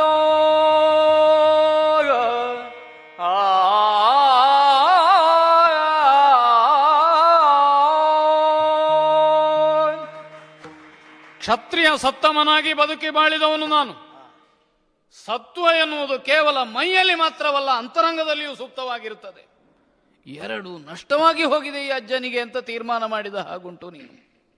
ನಾನು ಸೇನಾಧಿಪತ್ಯವನ್ನು ಒಪ್ಪದೇ ಇದ್ರೆ ಇನ್ನೊಬ್ಬನನ್ನು ಅನರ್ಹನನ್ನಾದರೂ ಅಲ್ಲಿಗೆ ತರುತ್ತಿ. ನೀನು ನಿನ್ನಷ್ಟಕ್ಕೆ ಹೋರಾಟ ಮಾಡ್ತಿ. ನಾನು ಪಾಂಡವರಲ್ಲಿಗೆ ಹೋಗಬೇಕು ಅಂತ ನೀನು ಆದೇಶ ಕೊಡ್ತಿ. ಮುಚ್ಚುಬಾಯ್ ಸುಯೋಧನ, ನನ್ನ ಸಾಮರ್ಥ್ಯ ಏನು ಅಂತಲ್ಲ, ನನ್ನ ಸತ್ವ ಏನು ಅಂತ ನಿನಗೆ ಗೊತ್ತಿಲ್ಲ. ಈ ಅಜ್ಜ ಏನು ಮಾಡಿಯಾನು ಎನ್ನುವುದರ ಕಲ್ಪನೆ ನಿನಗೆಲ್ಲದೆ ಹೋಗಿದೆ. ದೊಡ್ಡದಲ್ಲ, ಅದನ್ನು ನಿನ್ನ ಮನಸ್ಸಿನಲ್ಲಿ ಮೂಡಿಸಿಯೂ ನನಗಾಗಬೇಕಾದದ್ದೇನೂ ಇಲ್ಲ. ನನಗೂ ಅಪೇಕ್ಷೆ ಉಂಟು. ಈ ಯುದ್ಧದಲ್ಲಿ ಸೇನಾಧಿಪತ್ಯವನ್ನು ನಾನೇ ಮಾಡಬೇಕು ಅನ್ನೋ ಅಪೇಕ್ಷೆ ಉಂಟು. ಆದ್ರಿಂದಲೇ ಇದು ನನ್ನ ಸಾಮರ್ಥ್ಯಕ್ಕಲ್ಲ, ಸತ್ವಕ್ಕೆ ದ್ಯೋತಕವಾಗಿ ನನ್ನ ಶಪಥದ ವಾಕ್ಯವನ್ನು ಕೇಳಬೇಕು ನೀನು. ದಿನ ಒಂದಕ್ಕೆ ಈ ಮುದಿ ತೋಳುಗಳಲ್ಲಿ ಸತ್ವ ಉಂಟು ಎನ್ನುವುದನ್ನು ತೋರಿಸುವುದಕ್ಕಾಗಿ 10,000 ಮಕುಟವರ್ಧನರನ್ನು ಮಲಗಿಸ್ತೇನೆ. ಮಾತ್ರವಲ್ಲ, ಏನು ಕೃಷ್ಣ ಚಕ್ರವನ್ನು ಹಿಡಿಯುವುದಿಲ್ಲ ಅಂತ ಹೇಳಿದ್ದಾನು, ಆಯುಧಪಾಣಿ ಆಗುವುದಿಲ್ಲ ಅಂತ ಆಡಿದ್ದಾನು. ನೀನು ಮಾಡಿಸಿದ್ದಲ್ಲ, ಅಜ್ಜನ ಅಸ್ತು ಮುದ್ರೆ ಬೀಳಬೇಕದಕ್ಕೆ. ಕೃಷ್ಣನ ಮಾತು ಸುಳ್ಳಾಗಿಸ್ತೇನೆ, ಅವನ ಕೈಯಲ್ಲಿ ಚಕ್ರವನ್ನು ಹಿಡಿಯುತ್ತೇನೆ. ಮಾತ್ರವಲ್ಲ, ಚಕ್ರ ಹಿಡಿಯದ ಹಾಗೆ ಮಾಡಿದ್ದು ನಾನು. ಅವ ಚಕ್ರ ಹಿಡಿದರೆ ಮಾತ್ರ ನಿನಗೆ ಕ್ಷೇಮ, ಹಿಡಿಯದೇ ಇದ್ರಲ್ಲ. ಅವನು ಚಕ್ರ ಹಿಡ್ಕೊಂಡಿರುವ ಹಾಗೆ ಮಾಡುವುದು ನನ್ನ ಉದ್ದೇಶ. ಆಲೋಚನೆ ಮಾಡು ಮಗು. ರಥಾಗ್ರದಲ್ಲಿದ್ದಾನಂತೆ ಹನುಮಂತ ಅರ್ಜುನನಿಗೆ. ಉಳಿದವರ ಯುದ್ಧಗಳೇ ಅಲ್ಲ, ರಾವಣ ರಾಮರ ಯುದ್ಧವೇ ಯುದ್ಧ ಅಂತ ಅಂದುಕೊಂಡವ. ಅವನೊಮ್ಮೆ ತಿರುಗಿ ನೋಡುವ ಹಾಗೆ ಮಾಡ್ತೇನೆ. ಪಾರ್ಥನ ರಥವನ್ನು ಹಿಂದಕ್ಕೆ ಸರಿಸಿದವರಿಲ್ಲ ಭೂವ್ಯೋಮ ಪಾತಾಳಗಳಲ್ಲಿ. ನಾನದನ್ನು ಸಮರಾಂಗಣದಲ್ಲಿ ಮಾಡಿ ತೋರಿಸ್ತೇನೆ. ಇದಿಷ್ಟು ಯಾಕೆ ಮಾಡ್ತೇನೆ? ಅಜ್ಜ ದುರ್ಬಲ ಅಂತ ನೀನು ತಿಳ್ಕೊಂಡ ಹಾಗುಂಟು. ನೀನೊಬ್ಬನೇ ರಾಜಕಾರಣಿ ಅಂತ ಆಲೋಚನೆ ಮಾಡಿದ ಹಾಗುಂಟು. ನಿನಗೊಬ್ಬನಿಗೆ ಬುದ್ಧಿಶಕ್ತಿ ಇರುವುದು ಅಂತ ತಿಳ್ಕೊಂಡ ಹಾಗುಂಟು. ನಿನಗಿಂತ ಹೆಚ್ಚು ಬುದ್ಧಿಮತ್ತೆಯುಳ್ಳವ, ನಿನಗಿಂತ ಪ್ರಬಲನಾದ ಒಬ್ಬ ರಾಜಕಾರಣಿ ಇಲ್ಲಿ ಉಸಿರಾಡುತ್ತಾ ಇದ್ದಾನೆ ಎನ್ನುವುದನ್ನು ಧ್ವನಿ ಎತ್ತರಿಸಿದರೆ ಕೇಳುವುದಕ್ಕೆ ಎಷ್ಟು ಚಂದ. ಅದಲ್ಲೆಲ್ಲ ನಿನಗೆ ಸುಶ್ರಾವ್ಯವಾಗಲಿ ಅಂತ ಹಾಡುವುದಲ್ಲ ನಾನು. ಸುಯೋಧನ, ಯಾವುದನ್ನು ನೀನು ಸಾಧ್ಯವಾಗುವುದಿಲ್ಲ ಅಂತ ತಿಳಿದ್ಯೋ ಅದನ್ನು ಸಾಧಿಸ್ತೇನೆ ನಾನು. ಕರ್ತೃತ್ವ ನನ್ನದು ಅಂತ ತಿಳಿ. ಆದ್ರೊಂದುಂಟು, ರಾಜ್ಯ ಸಿಕ್ಕೀತೋ ನನಗೆ? ರಾಜ್ಯ ಸಿಗುತ್ತದೋ ಬಿಡುತ್ತದೋ, ಯುದ್ಧದಲ್ಲಿ ಗೆಲ್ತೀಯೋ ಬಿಡ್ತೀಯೋ, ಅದೆಲ್ಲ ನಾವು ಮೊದಲೇ ಮಾಡಿದ್ದರ ಫಲವಾಗಿ ಅನುಭವಿಸಲಿಕ್ಕೆ ಹೊರತು ಸಾಕು. ಪಡಕೊಳ್ಳುವ ಪ್ರಯತ್ನ ನಾನು ಮಾಡ್ತೇನೆ. ಪ್ರಯತ್ನ ನೀನು ಮೊದಲಿನಿಂದಲೂ ಮಾಡಿದ್ದಿ, ಈ ಬಾರಿಯೂ ಮಾಡ್ತಿ. ಇಲ್ಲಿಯವರೆಗೆ ಸಿಕ್ಕಿದೆ ಅಂತಾದ್ರೆ ಮುಂದಕ್ಕೂ ಸಿಕ್ಕೀತು. ನಿನಗೆ ಒಳ್ಳೇದಾಗಲಿ. ನಾಳೆ ಬರ್ತೇನೆ ಸೇನಾಧಿಪತ್ಯಕ್ಕೆ. ಆಯ್ತು.